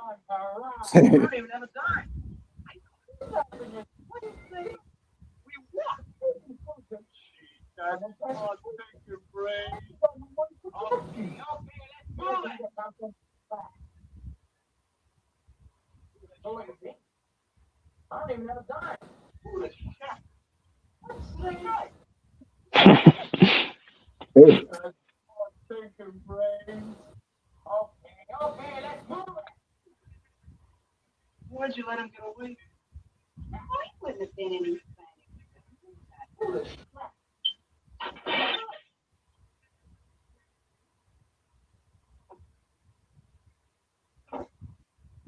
You're gonna take off your mask? Why'd you let him get away? What do you mean it is war? We done it. Where's the pit pipe? That's it. That's what we gotta do. Life a tree. Kenny, wake up. Oh, I'm up. I'm watching it. Oh, shut up. Oh, there you go. It's so weird, but it's like you look like you're in a coma. Your mouth's open and everything. You know what I mean? What? They're all playing cards. Yeah, but I mean, I don't know if it's like freezing up, and then all of a sudden, you know, yeah, Zombo. Yeah, I remember that. Zombie. Yeah, Michael Landon, he was the teenage werewolf. And then That's a great movie. who was it? Juno that played the Frankenstein. I know his name was Gary something with 2 R's in his name.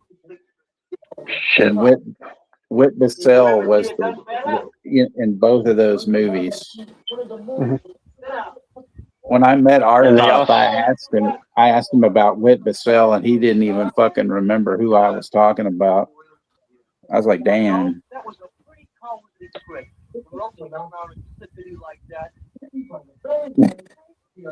Did you ever see that movie?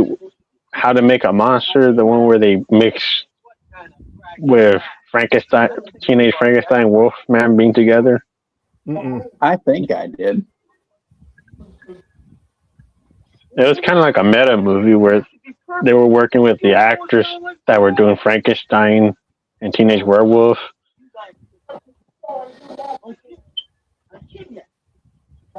And then some crazy shit happens. But it's a really unique movie. Kind of like the original version of New Nightmare, but a bit better.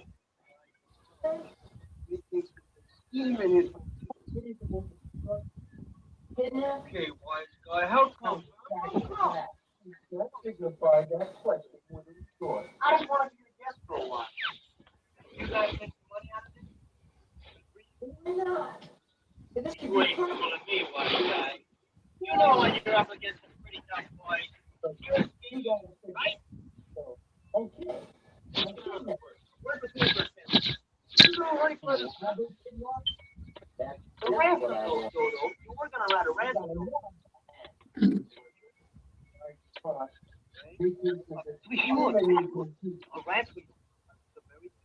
Okay, wise guy, how come, huh? How come?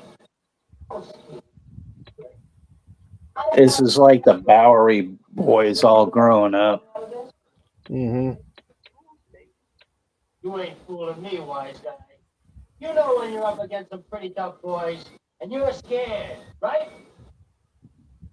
Let's get down to work. Where's the paper and pen? You maybe? I'm gonna give you a rest to a bit. The ransom note. You were gonna write a ransom note, weren't you? Right? To be sure. How about A right to me. Everything. right? Because they found out you're all heart. About, two of the 5 keys, or your boy will get killed. Wait a minute. Why not? Throw them away. 5,000. Time, all right. I'm all right. I'm gonna do the rest of the thing. Well, how's it?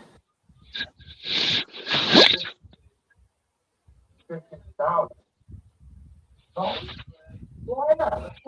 Dollars? No, fucking euros. You're gonna pay. Don't pay 5. Don't pay 15.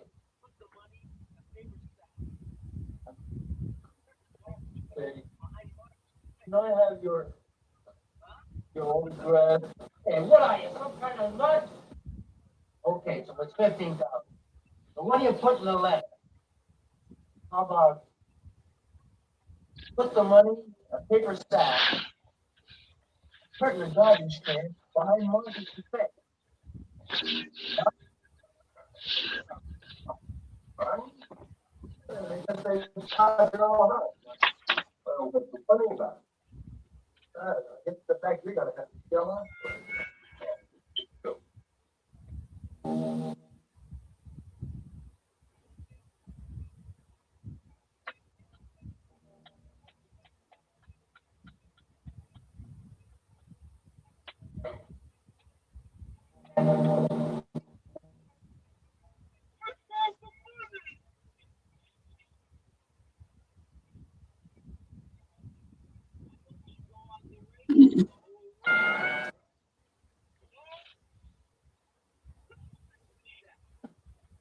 Why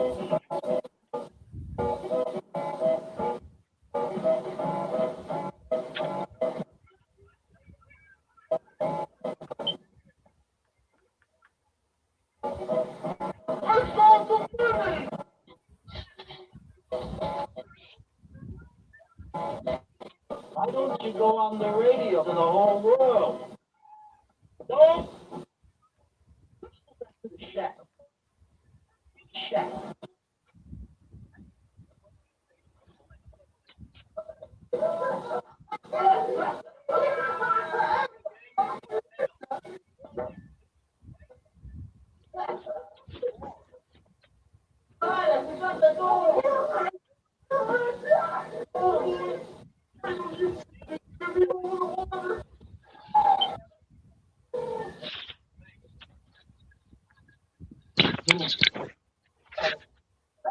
What you say unequivocally.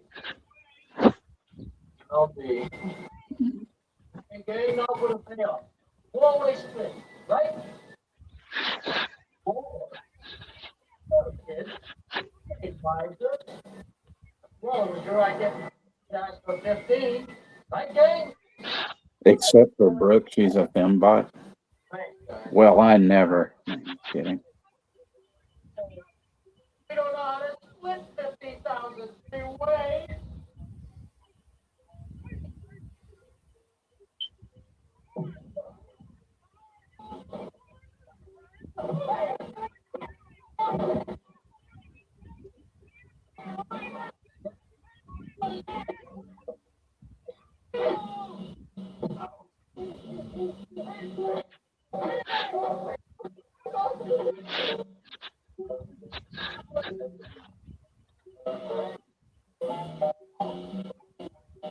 He's trying to go all spec on him, but he doesn't have a knife. He just has a gun. Yep.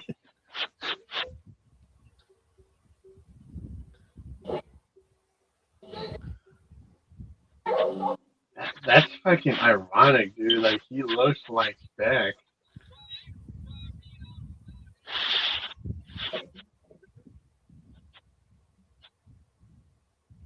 Was it around this time that motherfucker was doing those crimes?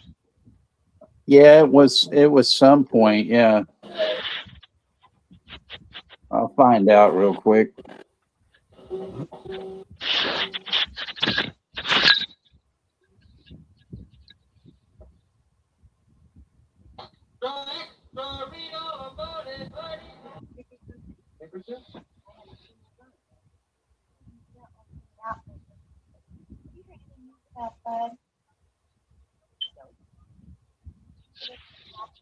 It was in July 13th, 1966.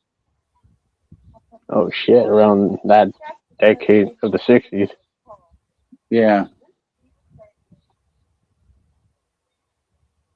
So much. You've been sick or something?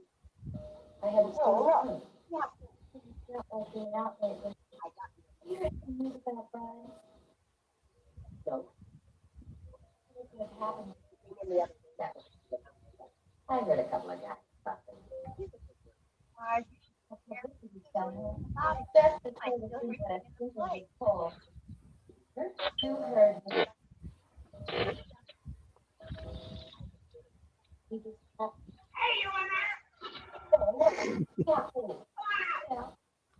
I got me a dishwasher. And he came in the other day. Right? He's a good worker. Fine, you should be careful. You don't know anything about him. He might pull everything in the picture. Right.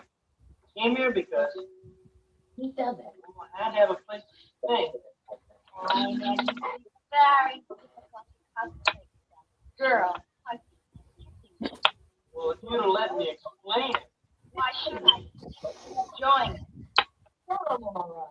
But it's very nice of you to involve Marty. Oh, this is Mississippi, sir. No, I'd like to know what you call it then. Would you? All right. Came here because well, I had to have a place to stay. Very difficult to concentrate with that girl. Well, if you'd have let me explain it. Why should I? Keep drawing it.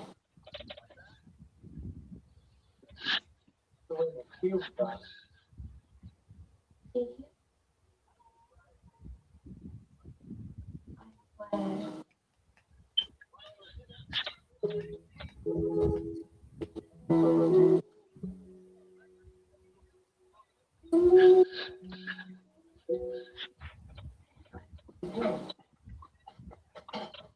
They should have made a sequel with the old Marge, called it Wild Waitress. I'm surprised that an old hand like you fell for that. Yeah. Why, it'll hit every newspaper in the country. Record sales will go to the top. Hey, how's the weather going? So long. That's 5 calls today. I don't know what they're worried about. So I'm the one that's going down the drain. Paying the penalties, forfeit for all those failures. How about I take it out of your pipe? Don't worry about it. I got kids looking for him all over the country. Well, they better. Paying all those penalties for those failures. It cost me $5,000 to square the Don property. So you fell down the steps. Fell. Yeah. How did you get it? Well, just close it on your way out. Oh. Mr. McCullough, you don't know me, but I need $20. Get lost. You're ready to go. All right. I guess I'll just have to go to the newspaper. Go to the newspapers about what? There you go. I hate to spoil anybody's pitch, but I really need that $20. What about it? No, it's just you're saying that out for I haven't heard you say on the phone. Yeah. Where he is? What is it? That's my pitch, Mr. McCullough. For $20, I won't tell any pitch.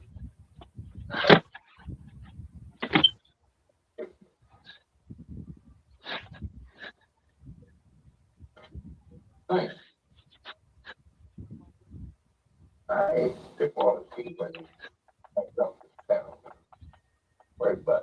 I was at the coffee cup display on the bread, working the dishwasher. What did You sure are a nice guy, Mr. McCauley. There are. You got one?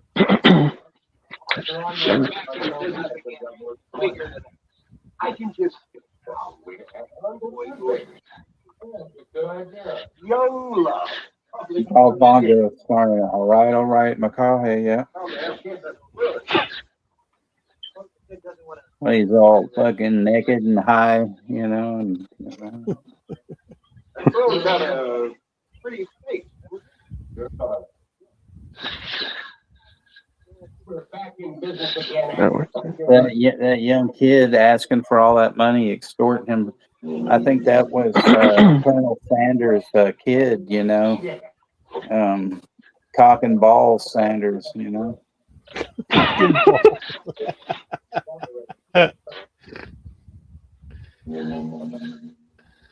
Got a pretty face, hasn't he? I'm a little disappointed. I didn't stick around. I didn't like what I did. Proctor drunk. This is what he said. Jump out of his head. I don't know that, but I thought we agreed that you wouldn't leave me in a hole. Huh? I've added it up, right? Sold 4 million records, 7 CDs. I don't know how many persons. Oh. Every kid in this country buying stuff with my picture, and I haven't got anything on it except 6 suits, 1 doctor, and I left all those bags. Don Proctologist. You think I cheated you, didn't you? You want to come down to the office? You wouldn't leave me in a hole. What? I'll say what I will. So 4 million records? Everything you've got. How many persons? Start a new set of books. Kids in this country buying stuff with my picture on it, and I haven't got anything on it. 6 suits, Another. You I left all those back. Are you saying I cheated? No. Didn't? On my own money.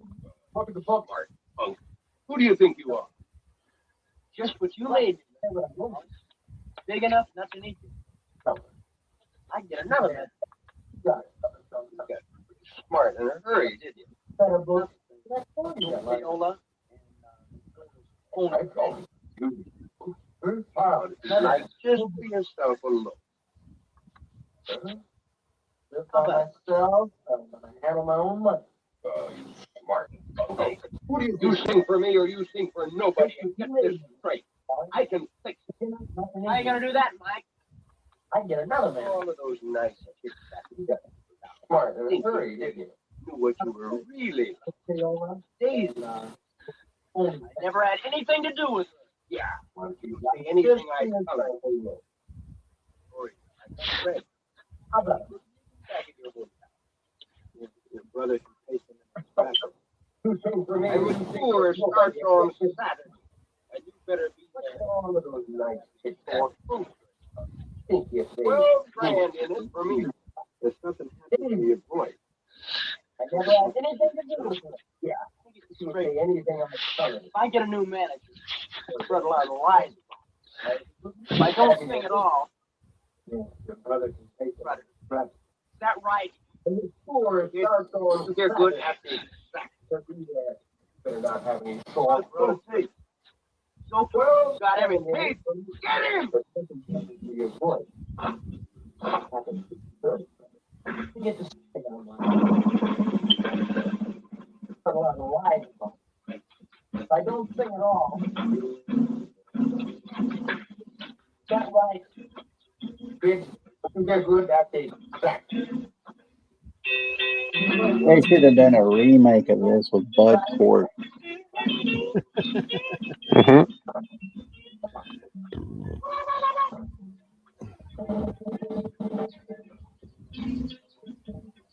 They could do one now with Jared Leto. God, That dude.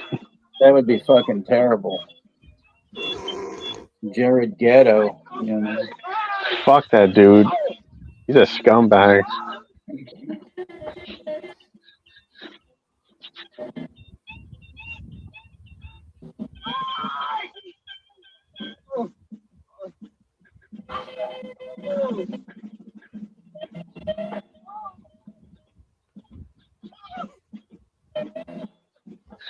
Jared Gato.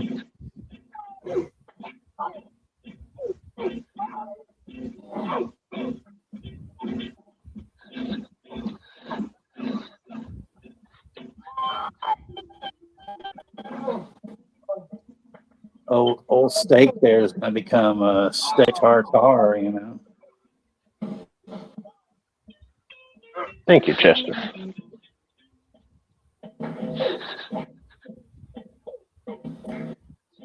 Yeah, I voted for the first one too, Gino. Yeah, Pazuzu's scary.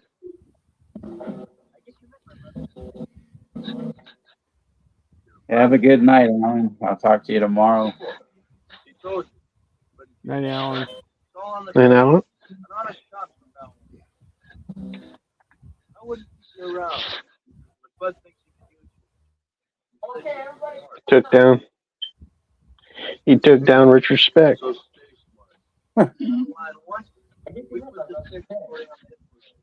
Yeah, I figured that was his brother. He won't. He told you. But it's all on the tape. An honest cop from now on. I wouldn't keep you around. Let's say we get the real team.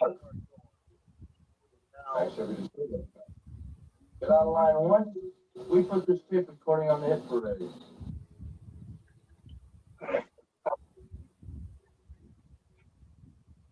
That's the reason. Don't you think Vickie's great, Mike?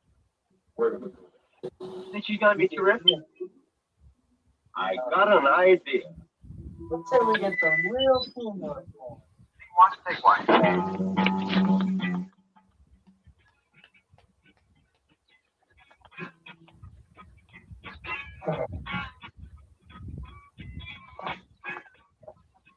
Don't you think Vickie's great, man? I think she's gonna be terrific. Not an idea.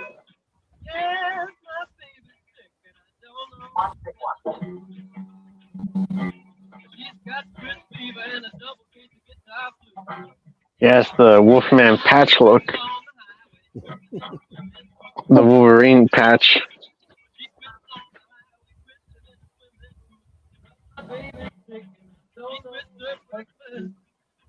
The only thing that is missing is the eye patch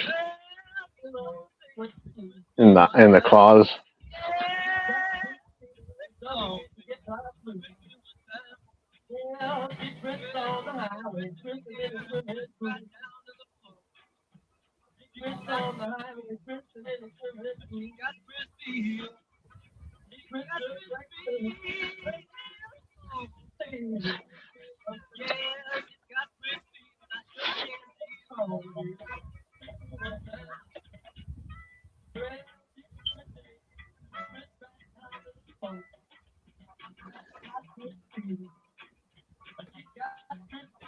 See, now this is the part where they should have had the fucking monsters come out of the fucking, ocean there and start ripping them to pieces. Carnivore, carnage style, animal style. Uncle Ray, Sub Ray, Jared from Sub Gay.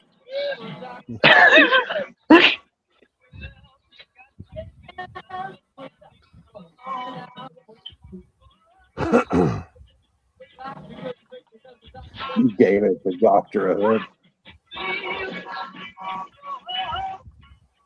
Well, that's one of Kenny's dreams. He always wanted to be on the cover of the Rolling Stone.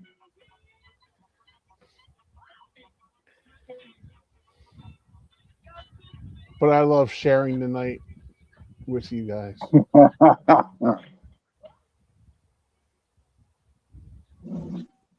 They actually, I think they, spared no expense doing this finale here. Mm.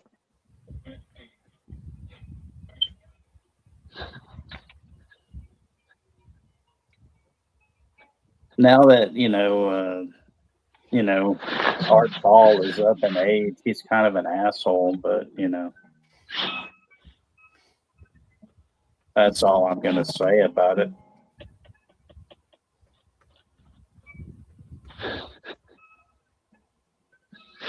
The MC was played by Paul, Don't Call Me Jason Voorhees.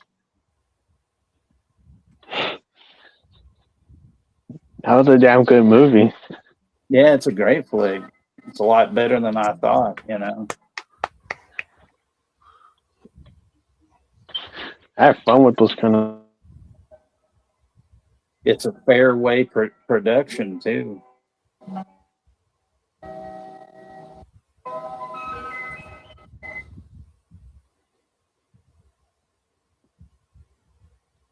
Did you catch that on when he was signing his record contract? It was Fairway Records too. Yeah.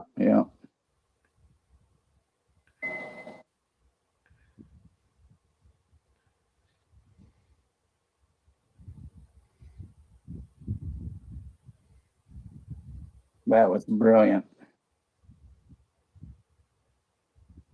And you notice how, like, when he was out there on the beach and everything, like, his hair barely moved. So, pretty good stuff. A lot of product in that, Ed. That's right. The chinchilla stayed still, not moving.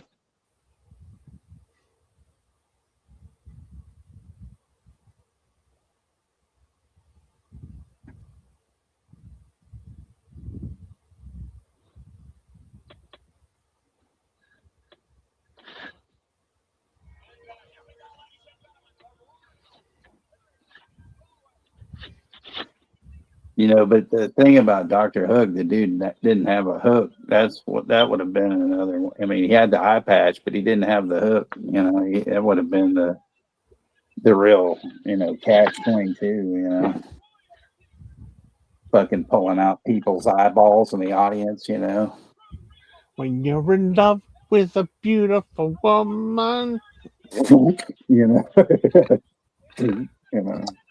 pop your eye, pop your eye, pop.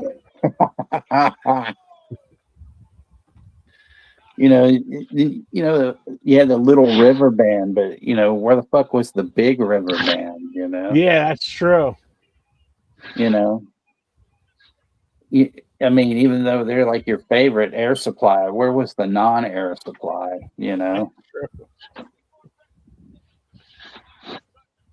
I saw that talk where y'all were talking about sticks and all that shit. Fucking, that shit's scary, man. There's only like one song I ever liked by Styx, and that was Renegade. Oh, I love that Paradise Theater album. I wore that the hell out. Do you have that? You have that? Oh, it was a cassette. Well, there's that album that had that. It was like one-sided or some shit, or it had this stuff built into it that had all those fucking like when your lights would hit it, these colors. They had all these things. Okay. They did the same thing for a Split Ends album. It had all these triangular shapes pressed into the vinyl. I don't know how the shit they did that, but they didn't make too many of those. But those were kind of cool because you would watch it just fucking your lights would hit it and they'd turn red and fucking. It was bizarre. Yeah, I was big into cassettes. We didn't have that many albums though. And then there was of course, picture discs from almost every fucking band there was, and trying to think what else. All the different colored vinyl. I actually have like a couple of records that actually glow in the dark. I have a Rob Zombie album, or not as it was a White Zombie album that was glow in the dark vinyl, and a Susie and the Banshees album that's glow in the dark. That's very cool. Make remember that band Cutting Crew, Kenny? Yeah. There was some kind of single they put out, I just died in your arms tonight. But there was a record. I don't know if it was that one exactly, but it was like a buzzsaw blade. There were several bands they did that with, and you're not supposed to, go anywhere near that shit while it was spinning, or it would actually cut your fucking fingers off. Oh, wow. Well, they had two big hits. They had that I Just Died in Your Arms Tonight, and then I've been in love before. I've been in love before.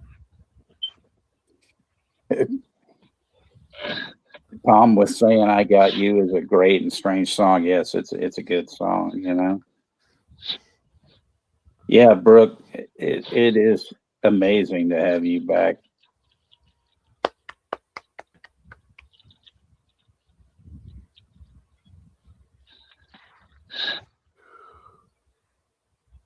It tripped me out when I saw, you had those pictures for your grandson's birthday. You don't look old enough to be a grandma. I'm telling you,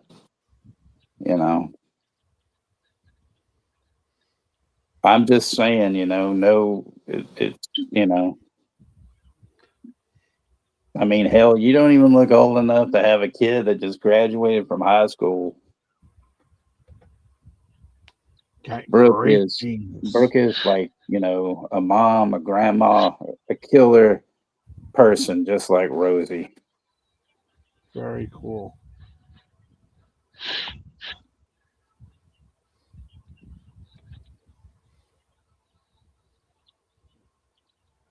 But of course, I can't forget, Chester or Juno, So Chester is, he's a man of many hats here in our organization. I guess you could say he's a ticket taker. He's security. He's he's a fact checker. He is jack of all trades. Although Rosie and I would use the term joy of all trades, but that's not him at all. That's just And even if we said that, it'd be a term of endearment, and he knows it would. Oh, speaking of joints, though, did you see that fucking post that Chris did, Juno? No. Oh, he's talking about a bunch of fakes and posers out there. And he mentioned, hold on to your seat, CHH. Yeah, fuck that dude. Yeah, fuck that motherfucker. That's right. Fucking. It seems like a lot of people want to praise him, like, oh, he's a good guy. Fuck him. He's an ass wipe. That guy, I just recently saw those fucking pictures of him at one of those conventions, and he's not smiling at all, He looks more like a dipshit. Yeah. I mean, at least he's grown his hair back out a little bit so that he doesn't have that dog look that he had, but the dog look was actually better. Womp, womp, womp. Yeah. He looks like the most boring son of a bitch to ever hang out with. People put all these fucking like pictures and shit on his community page. It don't mean shit, it's like, okay, and then he does the same thing. He'll put like a picture from some fucking movie, and it's like, what the fuck is that even supposed to do with anything when you have no fucking substance of like, why are you putting something on there? Planet Asshole, that's what we should call it. Planet Asshole. Yeah. Oh, he's another dummy, Rosie. He's like Gay Ray, another dipshit. Chester has a joke. It says, why couldn't the van start? Because it ran out of gas. Get it? Gas. Yeah. Well, depends on what kind of gas it was trying to get. If somebody had loaded up, a couple of cans of refried beans in it or whatever, Right? Your favorite candle make. Yeah, exactly. See, and Russell even read the fucking post. So, I mean, fuck that Planet Asshole. He's an ass wipe. Come to my Etsy shop and buy some candles or melon salts or whatever the fuck he sells. Melon salts. Probably sticks them up his ass and sell them. Yeah, bath salts. There you go. Yeah, I'm selling bath salts to turn people into fucking, zombies and shit. Fucking jabron. So that's my rant.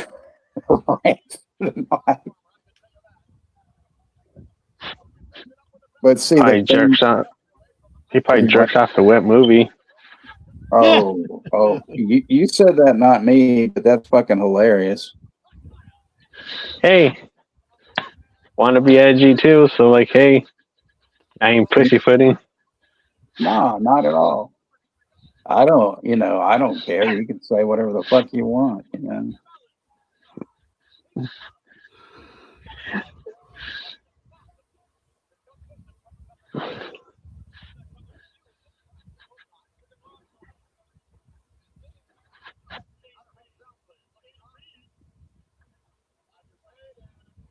I mean, I don't know how, like, you know, I don't know. I just don't know how some of these fucks, you know, persevere. You know, it's like he has no personality. I mean, fuck, you know, you guys know me. I don't talk about myself or even, you know, but shit, I got more personality than that motherfucker on both my thumbs. Yep. You know, God He's the damn it, most. fuck you. You know, so there you go. You know, He's the most boring son of a bitch, and he just puts you to sleep. Talking about his own ass and had his head up in his own ass too.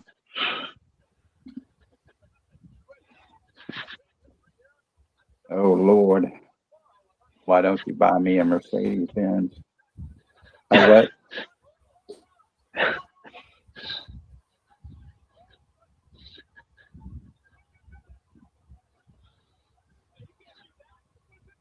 I didn't mean to get on a rant, but you know, it's like all of us, you know, together, or you know, or me and everybody, we all have, you know, in jokes on people. And Brooke and I, we have, you know, like our in jokes on that piece of shit. Yeah, he's an ass fuck. And an ass fuck. Yeah, well, he's more than that. You know?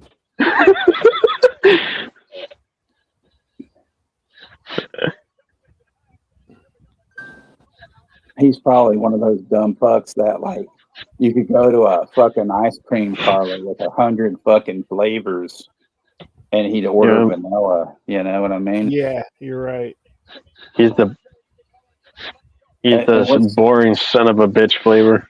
And then what's even worse was it would slip out of his hand and fall on the floor, and then he'd cry about it. You know. He's also one of those guys that you're like, it's Friday before Christmas break, and he's like, "So, teacher, is there any homework for the break?" No. Die. Yeah, he can stick his membership and it stores up his ass. Because he sucks. Some of these people, man, they're scary but stupid. Mm-hmm. And at least Chris, you know, he's a great guy, and he's wising up to the fact that, you know, some of these guys are fucking, you know, posers and shit like that. You know, I don't pretend to be something I'm not. You know. Yeah. It's not fucking junior high anymore. You know. You know, I could give a, you know, fuck about joining some fucking clique. You know. Mm-hmm. If old Death Gay wanted me to join his poser party, you know, $10 million. $10 million. And that's the last time you'll ever see that.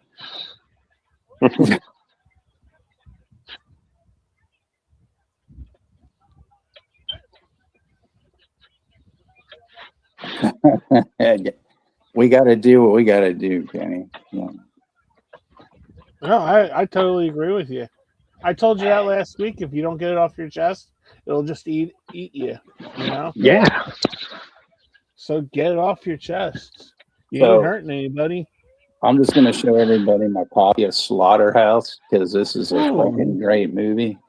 Did you just get that? We're gonna do this some night. This movie is fucking great.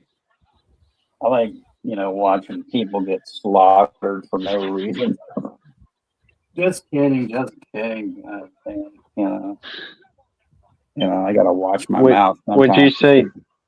Did you say that you like that better than that other film, Mad Men? Or yeah, I like Slaughterhouse better than Mad Men. I do like Mad Men, but as you know, one of the reasons I like Slaughterhouse better than Mad Men is also because of a certain, you know, person who really likes the burning, and you know they talk about it all the fucking time. They'd probably talk about it all their fucking every day if they could, you know. But you know, the person who, you know, says, you know, I don't like taking baths because you have dirty feet and you have a dirty ass, so it's better to take showers. It's like, well, you know, you can take a bath if you just learned how to wash your fucking feet and how to wash your ass before you got in the fucking tub. And obviously they don't know how to do that.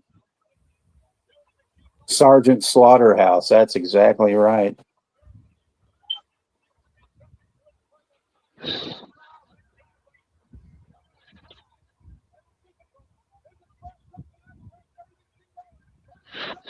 Chris is a Okay, good Ray. person, Russell. I mean, see, Russell, now you kind of understand where we're coming from at times, because when we were talking about Sean, there was some shit you weren't around for. You never saw it. So all you knew was what, you know, he was talking about, which was all fucking bold-faced lies. And I'm not going to get into that again, but I'm just saying, you know, you gotta fucking, you know, look at the clues or look at the answers and shit like that. I know you always try to be a good guy, and that's fine. I mean, you know, I know there was a few times, you know, I was really pissed at you about stuff, but I cooled out on that, you know, and I do have a lot of respect for you, even though I like joke with you and stuff, and my sense of humor can be really dry, you know, and stuff like that, you know. But, you know me, though, I'm not going to pull any punches when it comes to shit that I don't like. And I tolerate very little, really, as it goes, except for all you guys, because I consider all of you my family.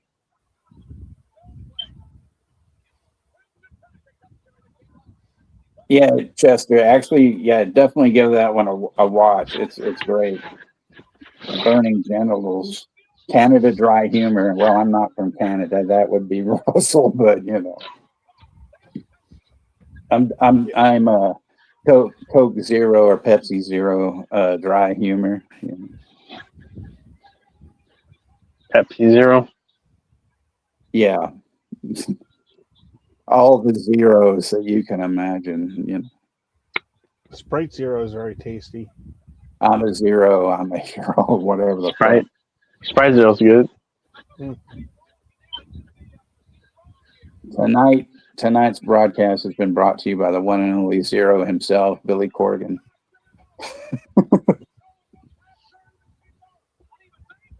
There's a lot of shit that happened, Russell, and you did take a long break for a while, and then you came back. So, you know, we know what's going on. We know. You know. Well, you know, there were some things that Sean said about me and Juno that were absolutely untrue, and we had nothing to do with it. You know, whatever the lies he fucking made up, and everybody knew that. And he talked a lot of shit about Rosie and Z and Ashton.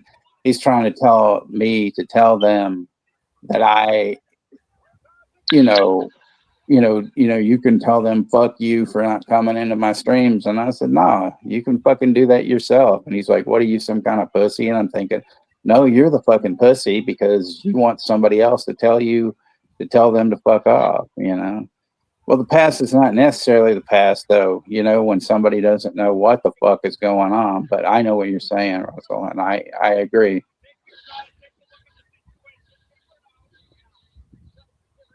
And we know how it all ended up. So, you know, there you go. That says a lot. Yep.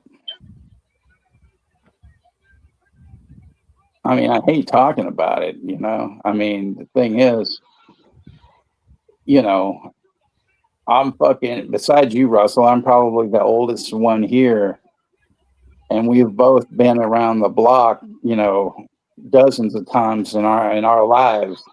And we know, you know, we know better, you know. So it didn't, you know, it didn't come. Well, yeah, I will admit I was shocked by what he did, and that's what hurt. But then it just showed us that he was a goddamn coward, and that, you know, that was the impact that he had, because there were a ton of people that didn't give a shit. They just were like, oh well, you know. And I mean, you can say with me it was like maybe a few minutes, but I mean, who was it that fucking called me and told me? It was Juno. And I knew Juno was like down. Juno wouldn't fucking just, you know, do that for nothing. I know. See, that's the thing. I'll tell you guys this, and you can take it for whatever you think it's worth, but I always look at people outside the box. So, you know, whatever people, you know, tell me, you know, I keep it under wraps. I keep it, you know, with them. You know, if somebody needs to talk to me, they'll talk to me. And I tell that to Juno all the time. I don't know if Juno's really having problems in his life or whatever, but I always tell him, I'm like, you need something, you call me, you know, you know, and he knows that, you know. But I mean, he actually called me on the phone and he told me, you know, did you hear? And I was like, hear what? You know, and he told me, and I was like, God damn, you know. And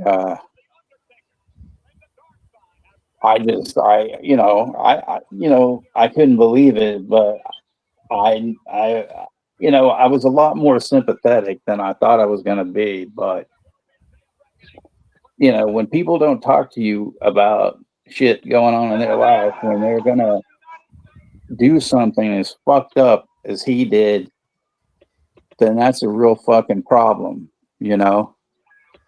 And, you know, suicide's not a fucking joke. I don't care, like, who it is, you know? It's just not cool, you know? I mean, if it was some motherfucker that, like, killed a bunch of kids or people, then, yeah, good for you, you know? Have a good time with that. But, you know, it's just, you know, don't need to, you know, people don't need to be assholes to each other, you know? And that's the bottom line. Because Kenny Stone Cold said so. Yep, you're right. What the fuck are you doing, Juno? Watching He played wrestling. the woo.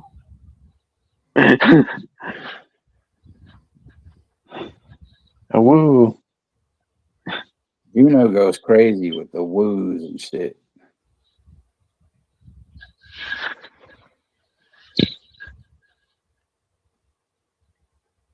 Yeah, tonight was brought to you by Ambien or something, you know. Ambler. I Kenny Omega Jones. I've never seen The Curse with Will Wheaton. You know, that name Will Wheaton kind of gives me the heebie-jeebies, you know, because of Wesley Crusher and all that kind of shit. You know, and I never did watch that fucking show, so, you know, y'all were lucky, you know. Big Bang. Wheaton! See, I've never, you know, I've seen like clips of that show and it never impressed me, you know. And then to find out that what's his name, you know, Sheldon, you know, actually was from Houston, and he, you know, just like, dude, fuck you, you know. I mean, fuck Renee Zellweger, she's from Katy, which isn't far from here. Oh. And then, you know, I don't know. She doesn't really even have an accent. Well, she's probably like faking it at this. Like, is she Brit? Like, she's trying to be British, and then she's trying to be Texan or New York? Like, what the fuck? Exactly, Chester.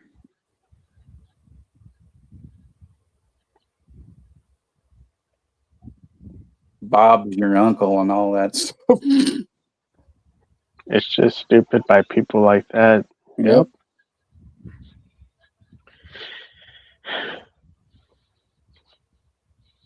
But the bullshit is that a lot of people do ass kiss a lot of those ass bastards, especially Planet Asshole, who has a lot of ass kissers to him. Yeah. Because they keep complimenting like, oh, he's such a great guy. Bull fucking shit. He's a jackass, and he's also the most boring son of a bitch that he looks like he's constipated on all those fucking posts that he does. Like, oh, look at me, I'm the most boring looking son of a bitch with constipated face. Ass Bastards is going to be my new hardcore punk polka Ass disco band. You know? So thank you for that, Juno. You're welcome, my friend.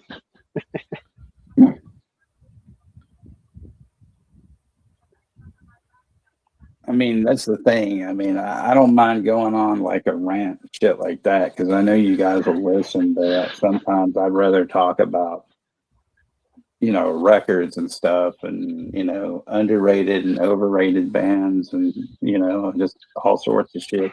I laughed my ass off at that Rolling Stone 100 punk bands because, you know, they do these fucking lists every, you know, 4 or 5 years and they don't change shit up much, No. you know, but when they do, it's just, it usually gets worse. You know, I disagree with putting the Ramones' first album in first place and putting the Pistols in second place. That's bullshit, you know. Plus, some of the records that they picked, I just was like, you know, I wanted to vomit, you know. Well, did you see the list they had? Rolling Stone put out the 20 best female artists of the century. No. It was unbelievable. It was like Linda Perry, number one. Let me see if I can find it. No. God damn, that's, you know, just the thought of her name, you know, she's making news because she got turned down by Green Day because she was supposed to produce American Idiot. And that would have been, she would have fucked that record up. Not that they're, you know, anything to strike home about anymore, you know.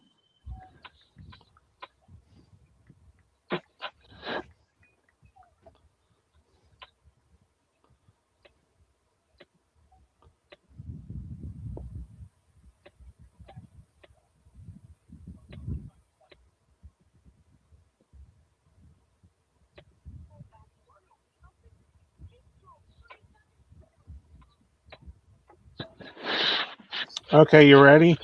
Yeah. Here's the top nine. No, go through the whole list. I want to hear this bullshit. Okay. And I will comment on each one of them. This should be good. Number 9 is Janis Joplin. No, go through the whole thing. 20 down. Oh, okay. They only gave you the top 9. Okay. That's why I started at 9. Okay, go ahead. 9 was Janis Joplin. Okay, that's fine. 8 was Chrissie Hynde. Okay. 7 was Ann Wilson. Could be a little higher up, but okay. 6 was Grace Slick. Okay. 4, Tina Turner. Okay. 3, Joan Jett. No. 3, Stevie Nicks. No. 2, Debbie Harry. Okay. And number 1 was Patti Smith. Okay, yeah, that she deserves that. That's not as bad as I thought it was going to be, but Joan doesn't deserve to be in the third. She deserves to be higher up. Because if I was making this list, it would be Ann 1, Stevie, Tina, Debbie, Chrissie Hynde's a remarkable singer. Dirty Harry. Nah, I you know, to me, I'm tired of like Stevie. She's so old hat, and then the whole bullshit witch thing and all that other kind of nonsense. You know, she just doesn't. I mean, you know, I think people sometimes with these lists, they they don't really look at like the credibility. That half the music she made, she was fucking torn on coke, most of the time, and that doesn't fit with me. This was the one I was looking for. This was the it said R&R top female singers of all time. Number 10, Addison Rae. I don't know who the fuck that even is. Number 9, Adele. I like Adele, but I don't know. Let me hear the rest of the list. Okay. Number 8, Tina Turner. Well, she should be lower, but yeah. Number 7, Ashley Simpson. Okay. Number 6, Beyonce. Number No 5, comment. Aretha Franklin. Boo. What? Oh, now you're. Do it? Huh? No, I know. Beyonce, boo. Fuck Beyonce. Oh, I thought you were saying Aretha Because she could. Franklin. No. Aretha should be higher in my opinion. Fuck Beyonce. No, I was because you went too fast and you said Beyonce. I was like, Beyonce, boo. I was like, I didn't want to say. Oh, yeah, boo, Beyonce. Fuck her. 5, Aretha. Mm-hmm. 4, Aretha? Lady Gaga. No. Number Boo. 3, JoJo. Who the fuck is a JoJo? Who the fuck is that? Why the hell that person is above Aretha? Fuck that. No, Number that's 2, Whitney wrong. Houston. Whitney Houston, boo. And number 1 is Mariah Carey. I agree with Rosie. Where the hell's Pat Benatar? Yeah, I mean that's Where's Tim Wilde? That's a shit list for the most part. Another girl I really like is Linda Ronstadt. She ain't even on here. Oh yeah, Linda Ronstadt. Fucking Linda Ronstadt, Emmylou Harris. Fucking Karen Carpenter. I love Karen. Yeah, I'll go with Karen Carpenter. Hell yeah. Joni Mitchell. Yeah, I would pick Joni more over Carole King, but yeah. Yeah, Carole King was a great singer too. She is a great singer, but she's, I don't know. There's sometimes I feel like she's a little bit too hyped up, Yeah, Linda started with the Eagles. Yeah, they well, they were her backing band, and that's where they should have fucking stayed, You're not an Eagles guy? Fuck the Eagles, man. I'm Lebowski, dude. I hate the Eagles, dude. Like how Lebowski says, fuck the Eagles. I mean, those dudes, I swear, man, those dudes are assholes. And the thing is, when they did this documentary on them, they told the woman that directed it, they said, we don't want to see anything. You edit it the way you want to. We're not going to complain. And it was a good thing they did. I mean, she was fair, but she did show them for what the fucking assholes that they were. So, I got to give her props for that. Yeah, I'm like Rosie. I love the Eagles. You got that Randy Meisner singing "Fucking Take It to the Limit." Oh my goodness gracious! I have a Randy Meisner story, but I won't go into it. Yeah, dude. It was funny. I mean, okay, there were times when I worked at this place, and I've told people about it, that everybody there would lose their fucking patience with people. And then they'd come to, they would tell me, hey, can you fucking wait on this guy or this, whoever. And so that was another thing with like Meisner, he came into the store one time, and so he was looking for something. And so so I'm trying my best to find it, because somebody said, who was in here 2 days ago, and he's a real fucking asshole. And so I start, looking this thing up for him, and I'm like, well, this looks like it's out of print, you know. And he goes, well, that's what they told me a couple of days ago. And I was like, well, you know, you can't let that magically appear in your hands if you can't find it. Right. You know, and he kind of gave me a look, but I'm just telling him the truth. And at one point, he used the old, you know, don't you know who I am? And I'm like, yeah, and that's supposed to mean something to me. You know, I mean, like I said, I don't give a fuck who it is, you know. And so I said, but and he goes, well, it's like nobody wants to help me. I said, I didn't say that, and I'm helping you. But I said, you got to give me a bit of leeway here to try and figure this out. Right. So I keep digging, trying to figure something out. I said, okay, here's what I came up with. I said, it is out of print currently, but it looks like there's going to be a CD reissue in like a couple of months. I don't have a date. All I got for you is that it's going to be on this label and this, and I wrote it down for him. And he says, well, thanks. You know, that's the best that anybody here has done for me, and I appreciate it. He goes, hell, I can't even get copies of my own records from my label. And I'm like, well, sorry to hear that, you know. But that whole, you know, don't you know who I am? I mean, yeah, and like I could give a fuck, you know.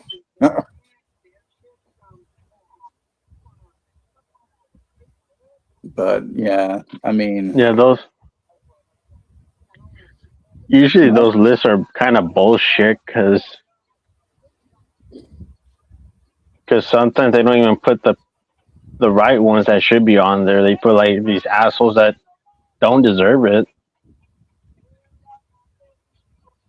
Like seriously, who gives a fuck? Like seriously, who gives a fuck about Beyonce? Yeah. Or Ashley Simpson.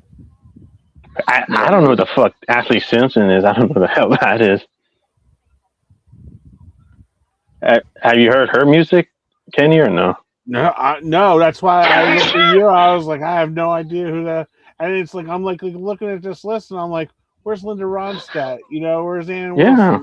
It's like I'm just like looking at this, and I'm like, who are you? What the hell's a JoJo? I don't even know what a JoJo is. All I know is JoJo from the Boss Skaggs song. Who the fuck is that? You got JoJo, and you got that, you know, Doja Cat bitch.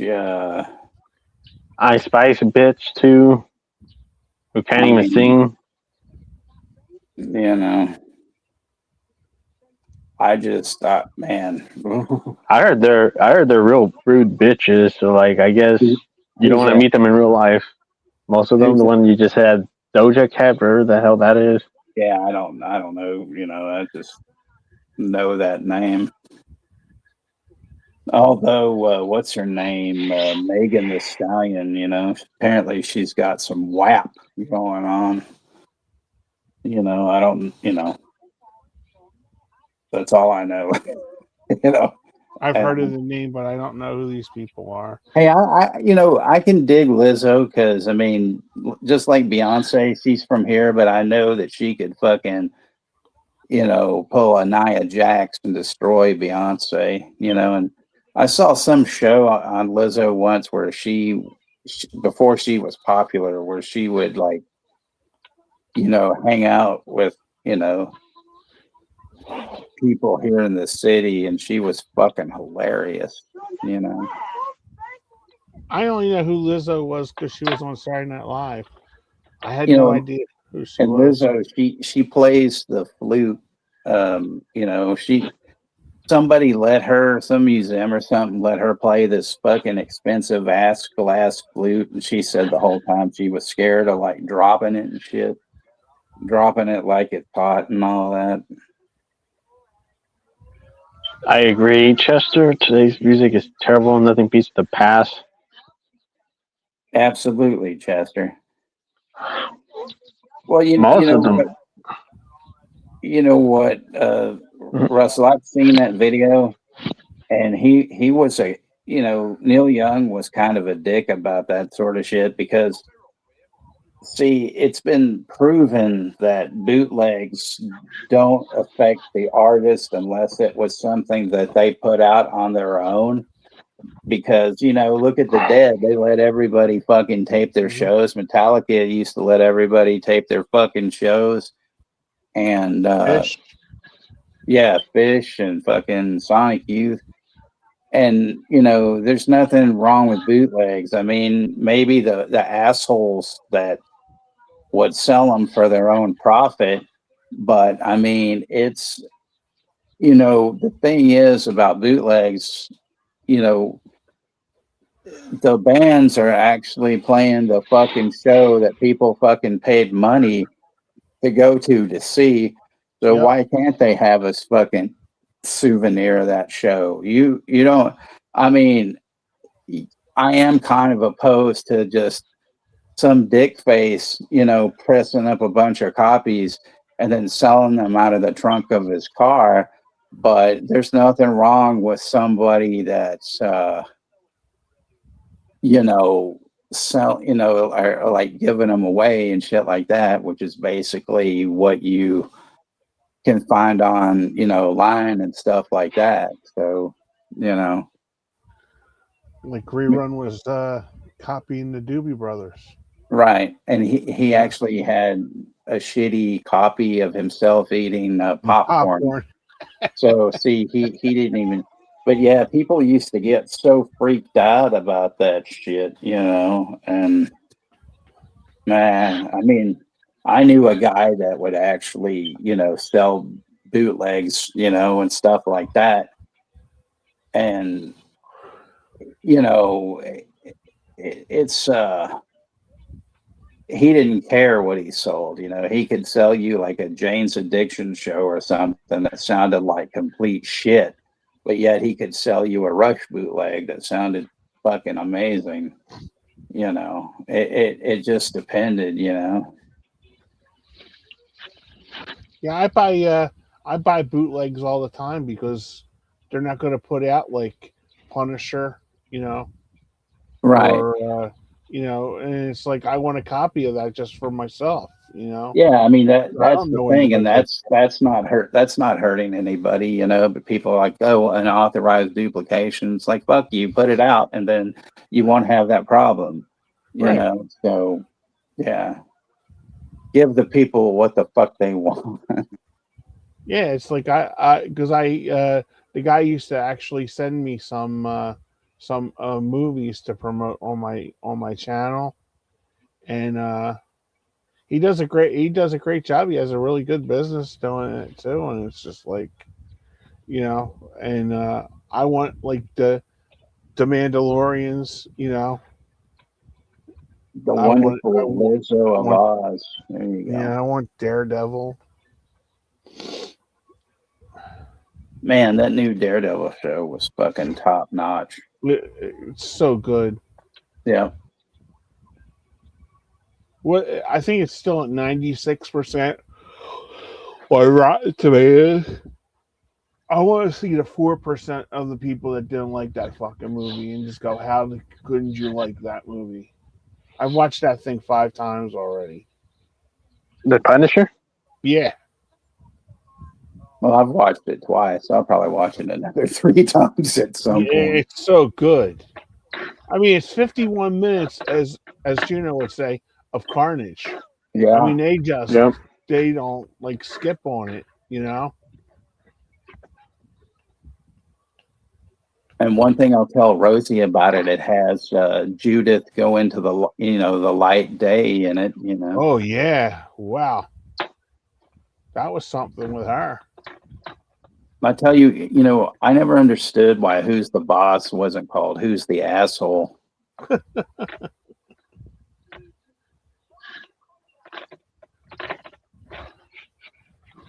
I was never a big fan of that show. Oh, I wasn't either. What show? But watching Boss? Yeah, Who's the Boss? Danzig?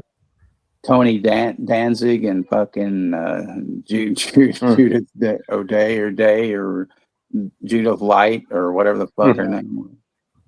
It was a crappy show that you said you guys watched. Alyssa Milano Cookie, was in it. Yeah. That Danny, Pintaro. And then the the undersexed mother-in-law, Oh, Catherine Catherine Hellman. Hellman. Yeah, that's right. Rosie. Bruce is the boss.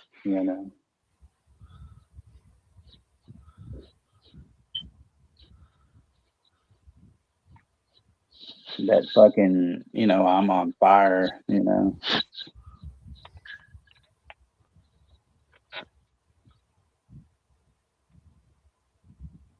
I tell you though, that Springsteen movie last year was fucking great.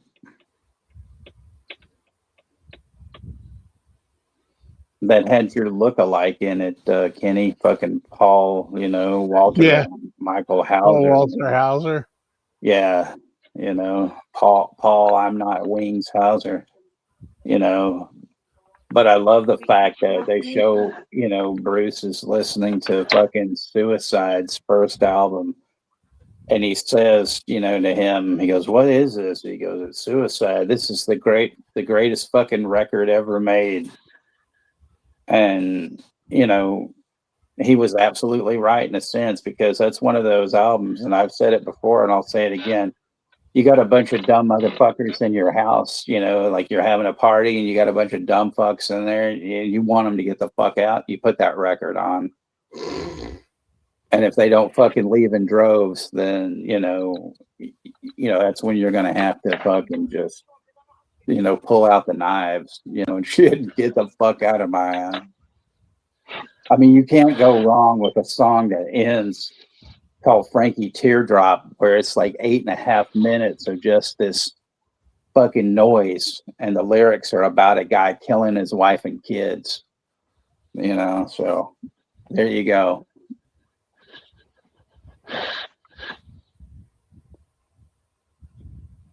Absolutely right, Rosie.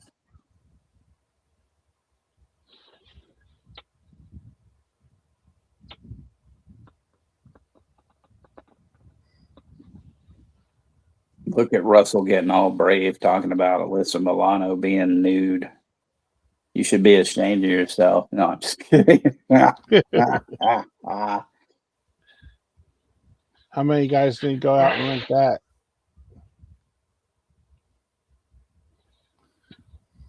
I like that fucking Poison Ivy movie with Drew Barrymore and old Sarah Gilbert or whatever, and they're exploring each other in such a lot of ways that we're not going to discuss that.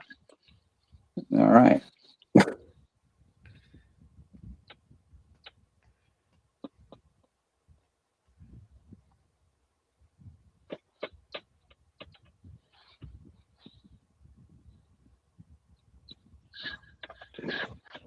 Now it's the uncomfortable silence,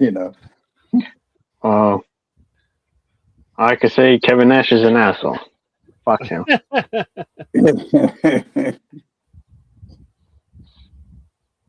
Yeah, Danny Pintero came out of the closet. The closet, which closet, we don't know,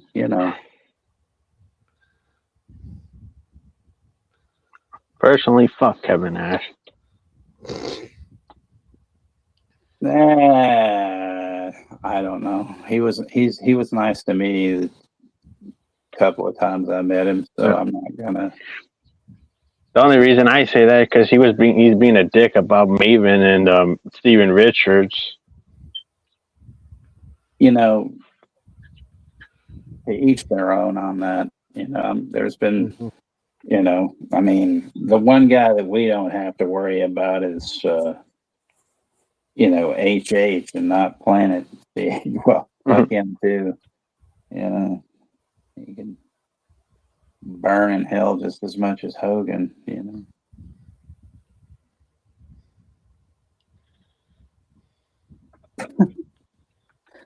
PG-13, Wolfie D and what's his name?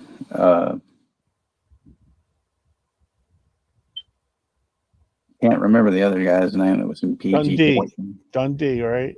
It was Dundee and then Wolfie D, I think. Yeah. PG-13. Yeah. Mm-hmm. I remember, like on Memphis TV, they did this video of fucking Jump Around by House of Pain, but they changed the lyrics and said, "Hey, Jerry Lawler, you ain't nothing but a mark." That was great. But that's not what she was referring to. We were referring to, Wig Daddy, cool. Way to go, Chester. That's a good one.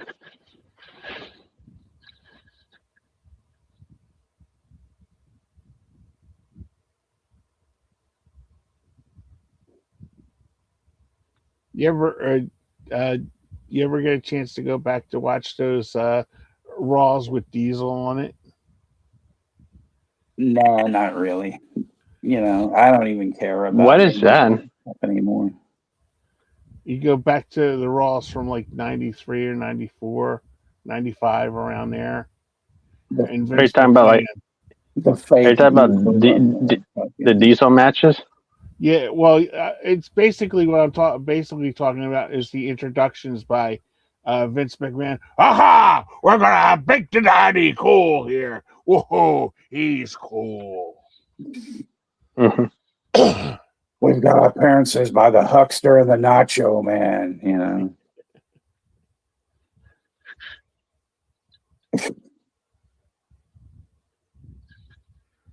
You guys have to watch the Chris Van Vliet thing where he has Dan Soder and Will Sasso on. Oh yeah, I've been seeing that shit come up in my feed. I hate Sasso. Oh, okay. Just not a fan. He just comes across as a douche.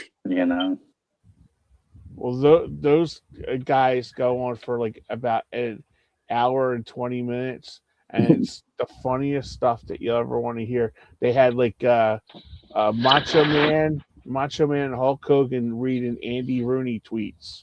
That's funny. I mean, he's a funny guy, but I mean, I don't know, man. He just, to me, I think he's good as an imitator, maybe, and stuff like that. But whenever I've watched him and stuff, he's just not, funny to me. It's just, there's so many other people that can do things better than he can. Like, Paul, I wish I was Kenny Hauser, and stuff like that, They also had a funny one where Chris Van Vliet called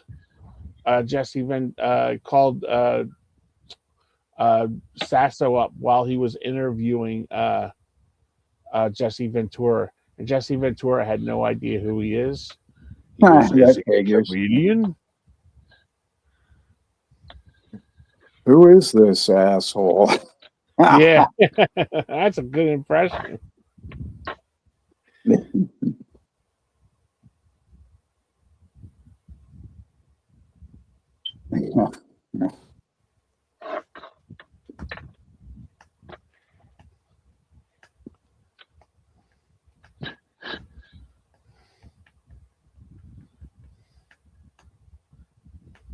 It's like,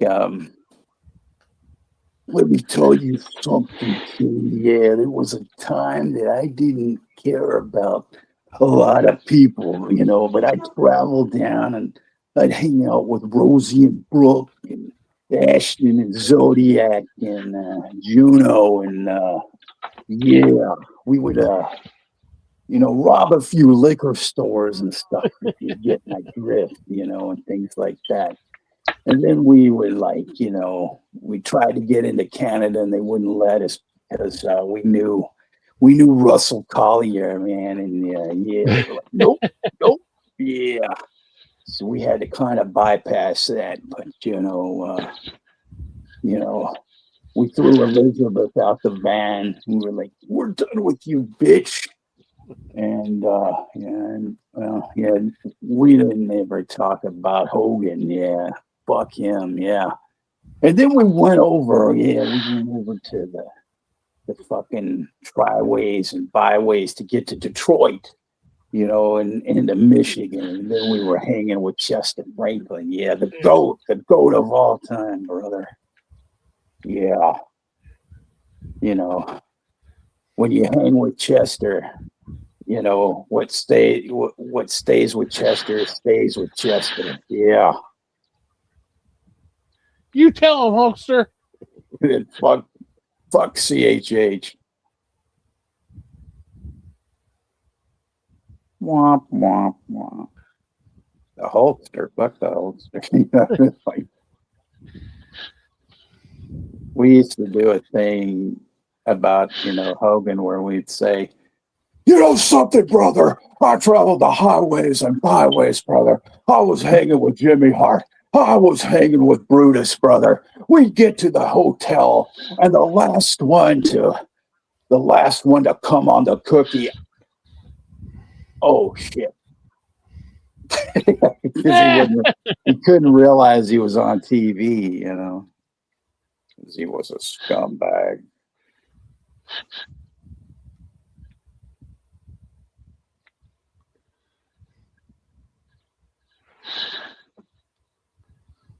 Yeah, Russell, he does. He even impersonated Stone Cold, where Stone Cold one time kicked his ass. Mm. What was that, Juno? You were disappearing. Will Sasso did an impersonation of Stone Cold, and Stone Cold kidnapped him and kicked his ass in the ring. Fucking StreamYard, I don't know. All I could hear was Will Sasso, Fatso, or something. Damn it! Damn it! Now I have to repeat again. Damn it! Can you hear Translate it for me, Damn it. Kenny. Translate it for me. He said that Will Sasso did a great impression of Hulk Hogan.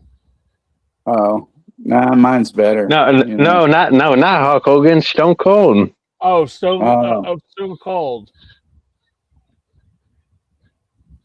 And he whipped his ass. Yeah. Thank you, Russell.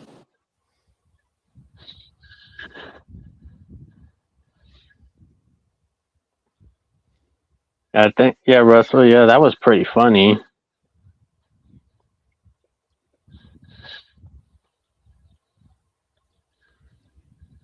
There's some movie here called Operation Taco Gary's. A cosmic conspiracy at a local taco joint sends two brothers on a misguided road trip to thwart an alien invasion. That sounds like a winner. It does sound like a winner. It's got old Simon Rex in it. Oh, it's got to be good. Former MTV VJ. I'm not a big fan of Simon Rex. He's hell of annoying. But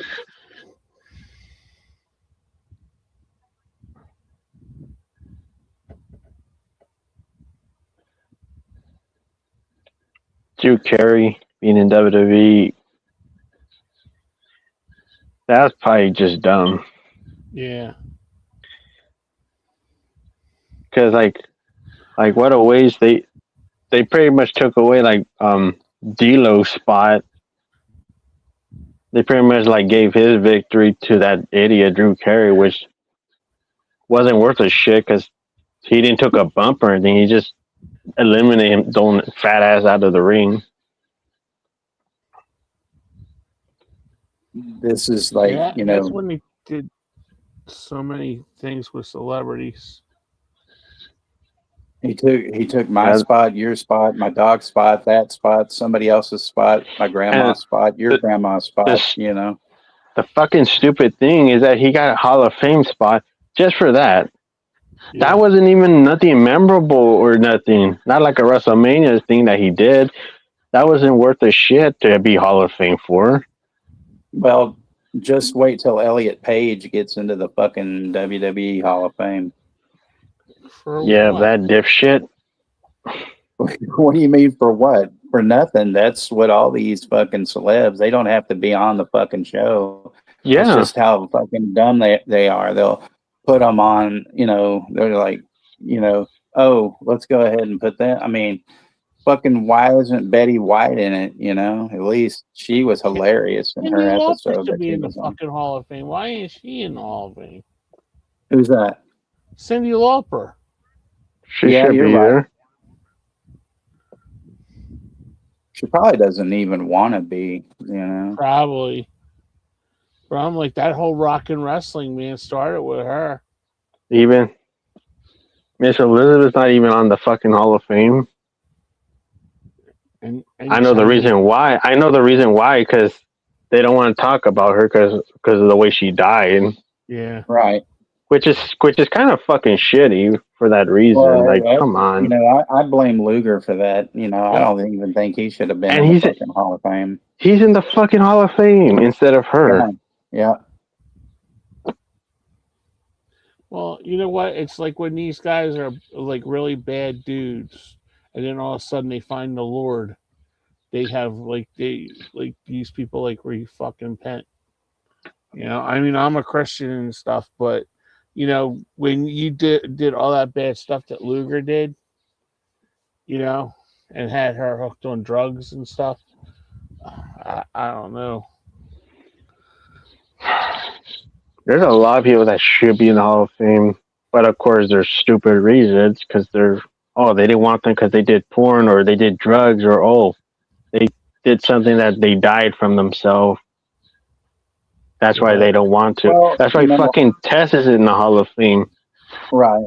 Well, you know, I mean, I blame Vince for a lot of that too because of the work schedules and the things that he put people through, you know, too. You know, he won't admit it, but then of course he's too busy having women shit on his fucking head. So, you know, you tell me what the logic is, you know. Vince is an idiot. I mean, now he's got that fucking mustache where he looks like a fucking porn jabroni. And recently that pendejo the guy in a car wreck. Oh, that was beautiful. The footage from that car accident. You know, do you realize pretty much you were going over 100 miles an hour? Oh fuck! Was I really? The funniest thing about they were doing memes where he was crashing into DX's limo where he tried to crash wreck them. They did like memes where he's like screaming like an idiot and he like crashes into a limo. I like how he was calling himself a stupid bastard. You stupid bastard, what you doing?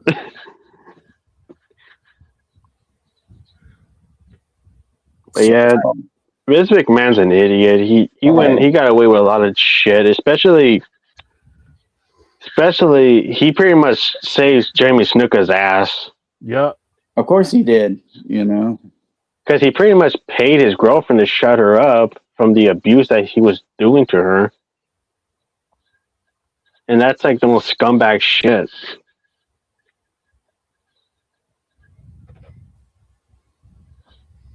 And also continuing Owen Hart's death, that's fucking disgusting. I remember watching that live. Yeah, and just being stunned. You could tell. And you could tell all the wrestlers were fucking emotional that they didn't want to wrestle. You could tell they were not in the mood of wrestling.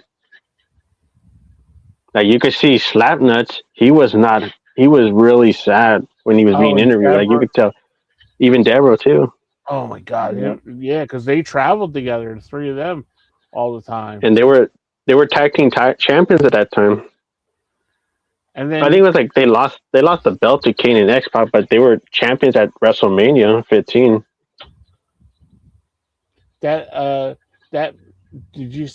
Well, you watched the whole pay-per-view of that, correct? Didn't you, Juno?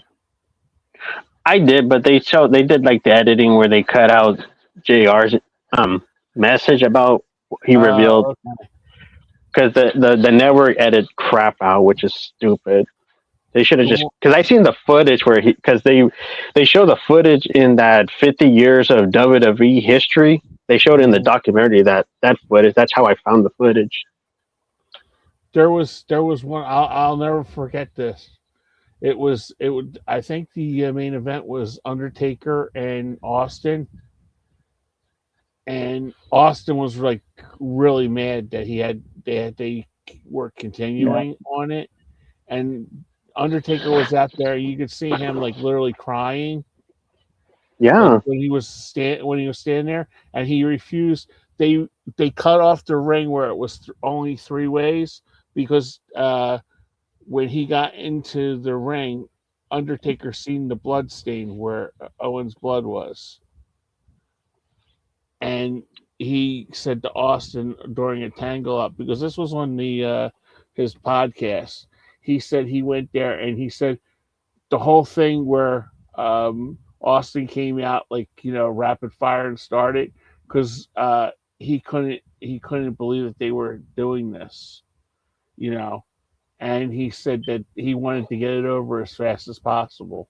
Oh Yeah. yeah, I mean, it looked like it was so weird. I mean, it looked like they were just going through the motions and fucking, wrestling kind of slow mo and shit. It was Mm. nuts.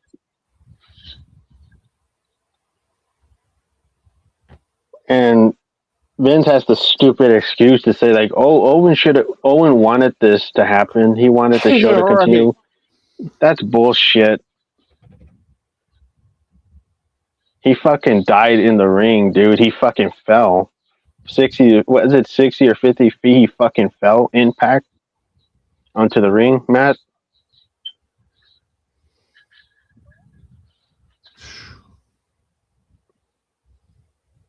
Yeah, I mean that was Even that gimmick he was doing was stupid because he was like, even the idea of him falling down 50 feet was like he felt like he had bad thoughts before doing that. Yeah, he even I think in some document I seen that he Dark Side of the Ring. Yeah, he said he didn't want to do it that night. He had a bad feeling about it.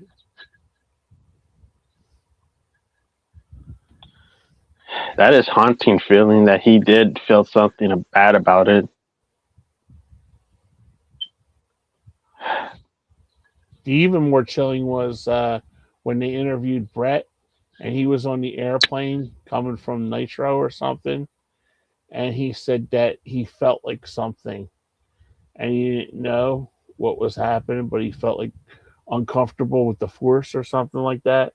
And when he landed, he had like about 82 messages on his phone.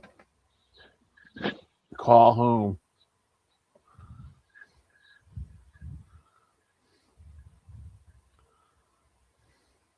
I'm going to show you guys this. It's a Tommaso Ciampa Chase limited edition pin. So there you go. That's awesome.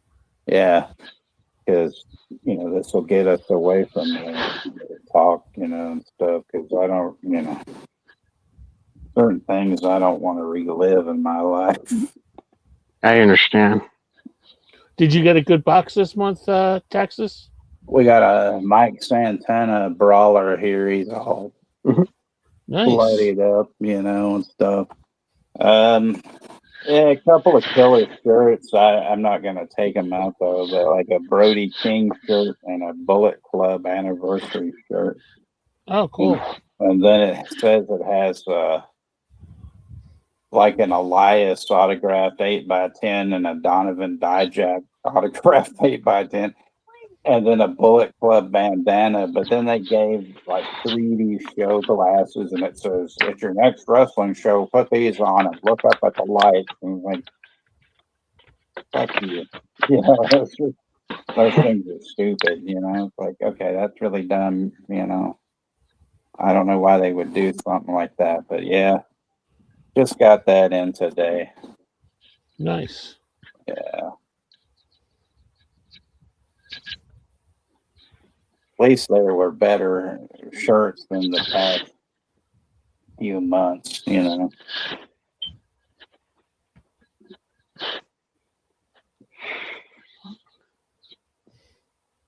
Take care, Russell. Have a good night. Take care, Night, Russell.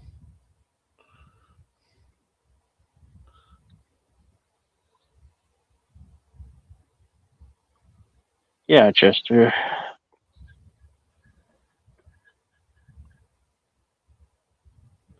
They never want to mention him, but I just remember him more as the wrestler that he was. Mm-hmm. Yeah.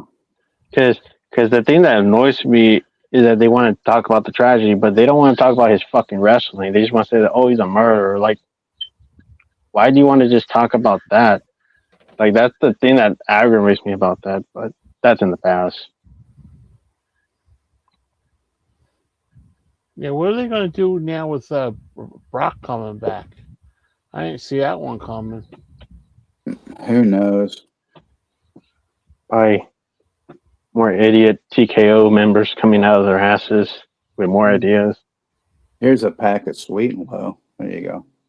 Oh. Mhm.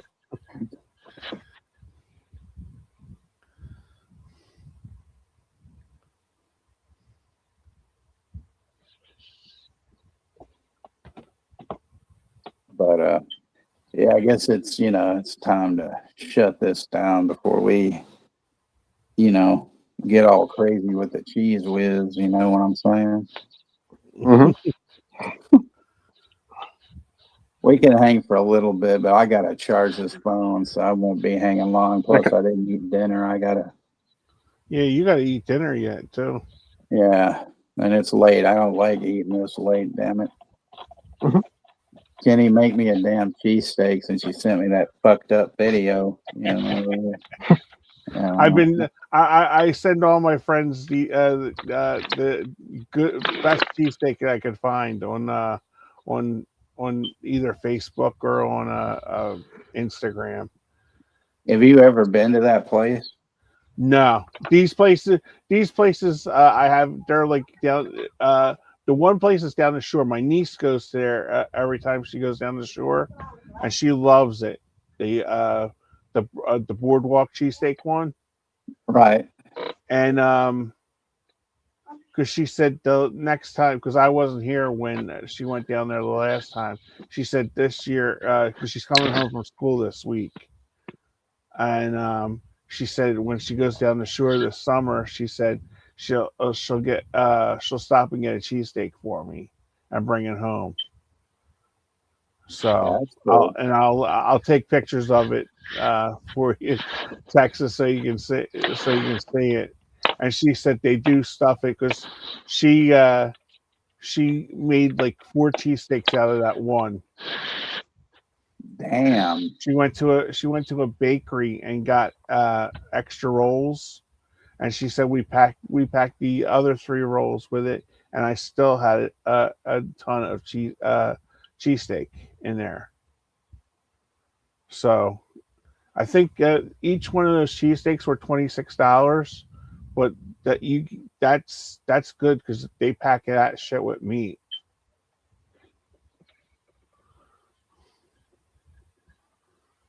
Damn, that's pretty good.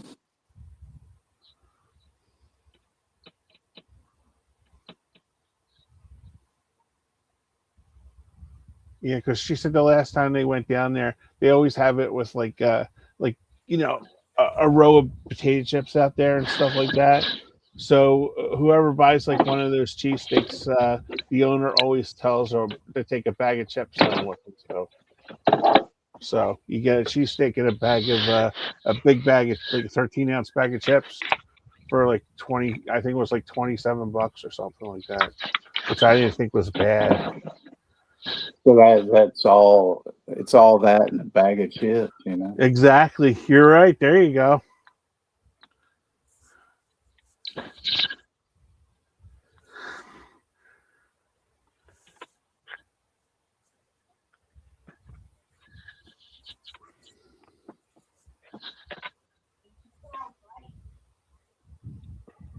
That's just that's crazy. Shockingly underrated movies Tubi is hiding from you. There you go, Kenny. Ooh. You ever watch that guy Flick Connection? No. Is he on the internet? Yeah, he's on YouTube. He Flick Connection. You should check him out. I watch him sometimes because he does all sorts of stuff about Tubi and all that, But I think he's a sponsor, Oh yeah. Yeah, I don't know how you get to be these like influencers and stuff like that, because I see some channels that have like less subscriptions than I do, and they get all this shit from like Kino Lorber and stuff like that. I don't know how they Well, go about. what you gotta do is send them an email probably and say, hey, my name is, Kenny Jones, and I do a channel called, whatever on YouTube. I've reviewed some of your stuff before, and I was just wondering if I could get screeners or promotional copies from you guys. And, then it's up to them whether they decide to send it to you and stuff like that. Yeah. Mm. Yeah, I had done Doesn't that hurt to to. try, you know. Yeah, I did that for MVD, and I did that for I think about 8 months. And when when I went to renew, they said, as much as we liked your reviews and you actually watched the movies that we sent you, um, we couldn't, have you because your subscription count was low. That's just an excuse, So, because It's like I said, who gives a shit about your fucking subscriber count? Because that doesn't mean shit when you don't actually get that number, like watching, or like if you did lives, oh, I've yeah, got 1,000 subs, but you only get like I've seen people, they got over 1,000 subs and they only get fucking 2 people that watch their shit. yeah. Nah. Yeah, because what I would do was I told you I have that Facebook pop culture thing. I'd put on there, and I have 150,000 subscribers that check me out every day. Yeah. So I told them I was doing that, and they're like, well, that doesn't matter because it's not on YouTube. I said, yeah, but the link is there, from the for the Facebook, And they're like, Well, well, that's two separate at that things. point, I just go, "Fuck you," That's it. I just was like, okay, I said thank you for your time, and I thanked them for what they did, and that was it. No hard feelings, but I see this one couple that I'm not kidding you. They have 100 subscriptions, and they get all this free shit from free companies from Warner Brothers, and I'm like, okay, I don't get what I'm doing wrong. You're probably not doing anything wrong. I mean, sometimes, yeah, there's things where they send too much shit out to people, but it's not the way. I mean, it used to be. I mean, I used to do. My ex-wife and I, we used to do a fanzine. It was mainly, punk rock stuff, but somehow, like there was this magazine, Maximum Rock and Roll, and they would review like different zines. So you'd have different labels looking into that. Next thing I know, I'm getting packages from like MCA and all these fucking, like, Wow. and they'd send me all this bullshit, fucked up metal shit like Crimson Glory and all this crap. And I'm like, this shit sucks.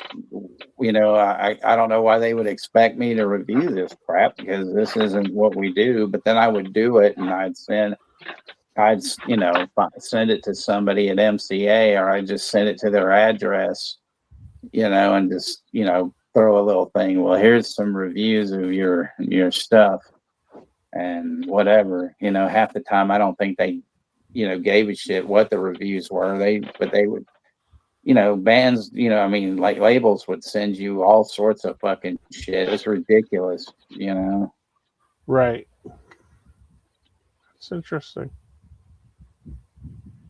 But yeah, I guess, a lot of the physical media, they don't really, I don't know. But at least they used to send you some stuff. I mean, that's pretty good. Yeah, I was happy with the stuff that I got, and like I said, I always had them up within 2 days.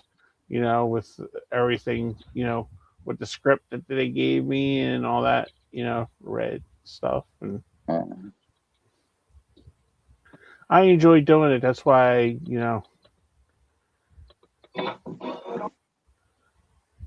You could use the "Don't you know who I am?" No, I'm just Don't kidding. you know who I am the Yam King, damn it. That's right, the Yam King. But and I want to thank Chester and Rosie and Juno and the Yam King, and I want to thank Alan and Marlos and Anthony Chabot and Joseph and Johnny and Brooke Sauce. Ashton wasn't here, but thanks to him anyway, and thanks to all you guys that are watching after the fact and all that good stuff. And always much appreciated. It's a new month next month, so I don't know exactly what I'm doing, but I always have something up my sleeve, and I have it all figured out by next week. But watch Talking Movies with Kenny, Sean, and Jim with their special guest, Mr. Dan, who couldn't make it on the last show. And y'all are doing some kind of 80s stuff, Yeah, right? you ready? A Yeah. 1986 time warp. We're going to pick our top 10 movies of 1986. So it should be a blast to see, and it's our personal. It's not the award winners and all that. And so it's gonna be fun. I'm looking for. I'll probably think we'll have some similar ones, but it's gonna be a blast because we want you and Juno to do one too. Okay. Because you guys have Jericho said you guys are on the list to do a time warp. We're on the list. You guys are on the list. So yeah, we want to try to do that, and then you know what I think? I think what we're going to do, honestly, we're going to have you back for the 82 one. Okay. 1982. I think that's what Jim had suggested, to have Juno and Texas on for the 1982, and then go through that, because that's the biggest year ever in Hollywood. Thank you, Kenny. Yeah, you guys are well loved. We always try to think of bringing you in, especially Jim, because Jim goes, well, these guys will work out for this show, So I think that's what Jim had said about having you guys for the big 82 one, because because it's so many movies in 82.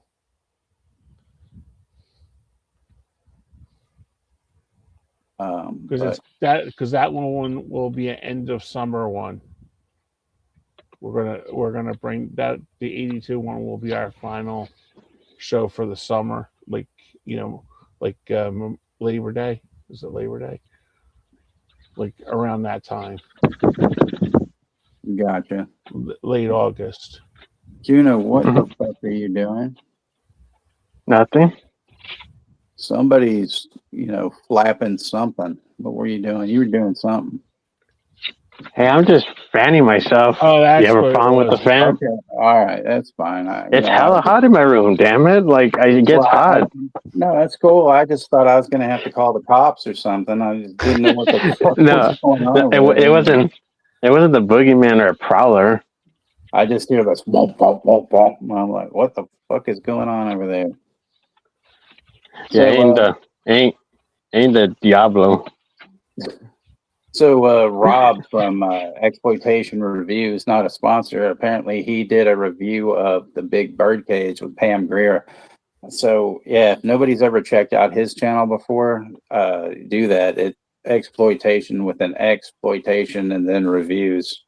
Okay. He's a good guy. He's somebody that he's one of the few that's like the real deal and covers exploitation films and does a great job. Like I said, not a sponsor. he's probably asleep right now, so he doesn't even know that I did this. And it's not like he and I are on a first name basis or anything like that. Thank you, Chester. I always appreciate when you check out, the other channels and stuff that I'm on, that we're on, and stuff like that. Chester is like the most loyal fucking person there is. Mm-hmm.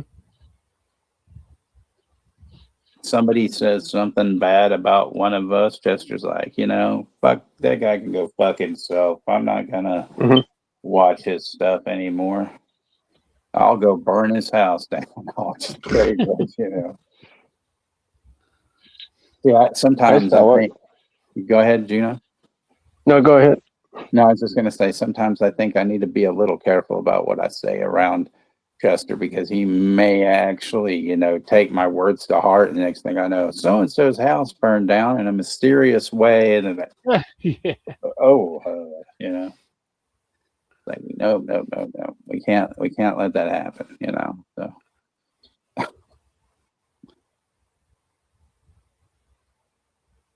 but no, we're not gonna, we're not gonna do that sort of thing.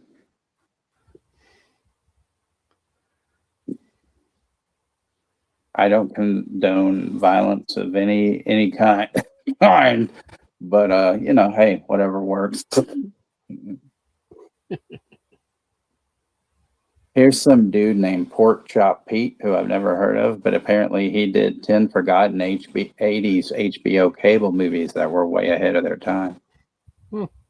People are stealing from you guys, man. No, I'm just kidding, but like, so many people out here, so many questions. But yeah, that's it. Thank you guys for coming out and enjoying Wild Guitar. We appreciate you coming out. And like I said, it's a new month. I'll have some things, figured out. I think we may go on a more violent spree next month. Who knows? Hopefully, Kenny can handle some of those, stuff like that. Yeah. But appreciate everybody for coming out. And I'm not sure what Juno's up to this Friday, if he's up to anything or not. You are up to something? I'll see if I could pick a movie, kind of like maybe or maybe not. So I'll let you guys know. Okay. Yep. All right. Well, that sounds good. So anyway, appreciate you, guys, and for hanging out with us. And we'll see you somewhere or another. Got it. See ya. Good night, everybody. Night, everybody. Be good to yourself. Be good to others, and have a nice day. Bang bang. Bang bang.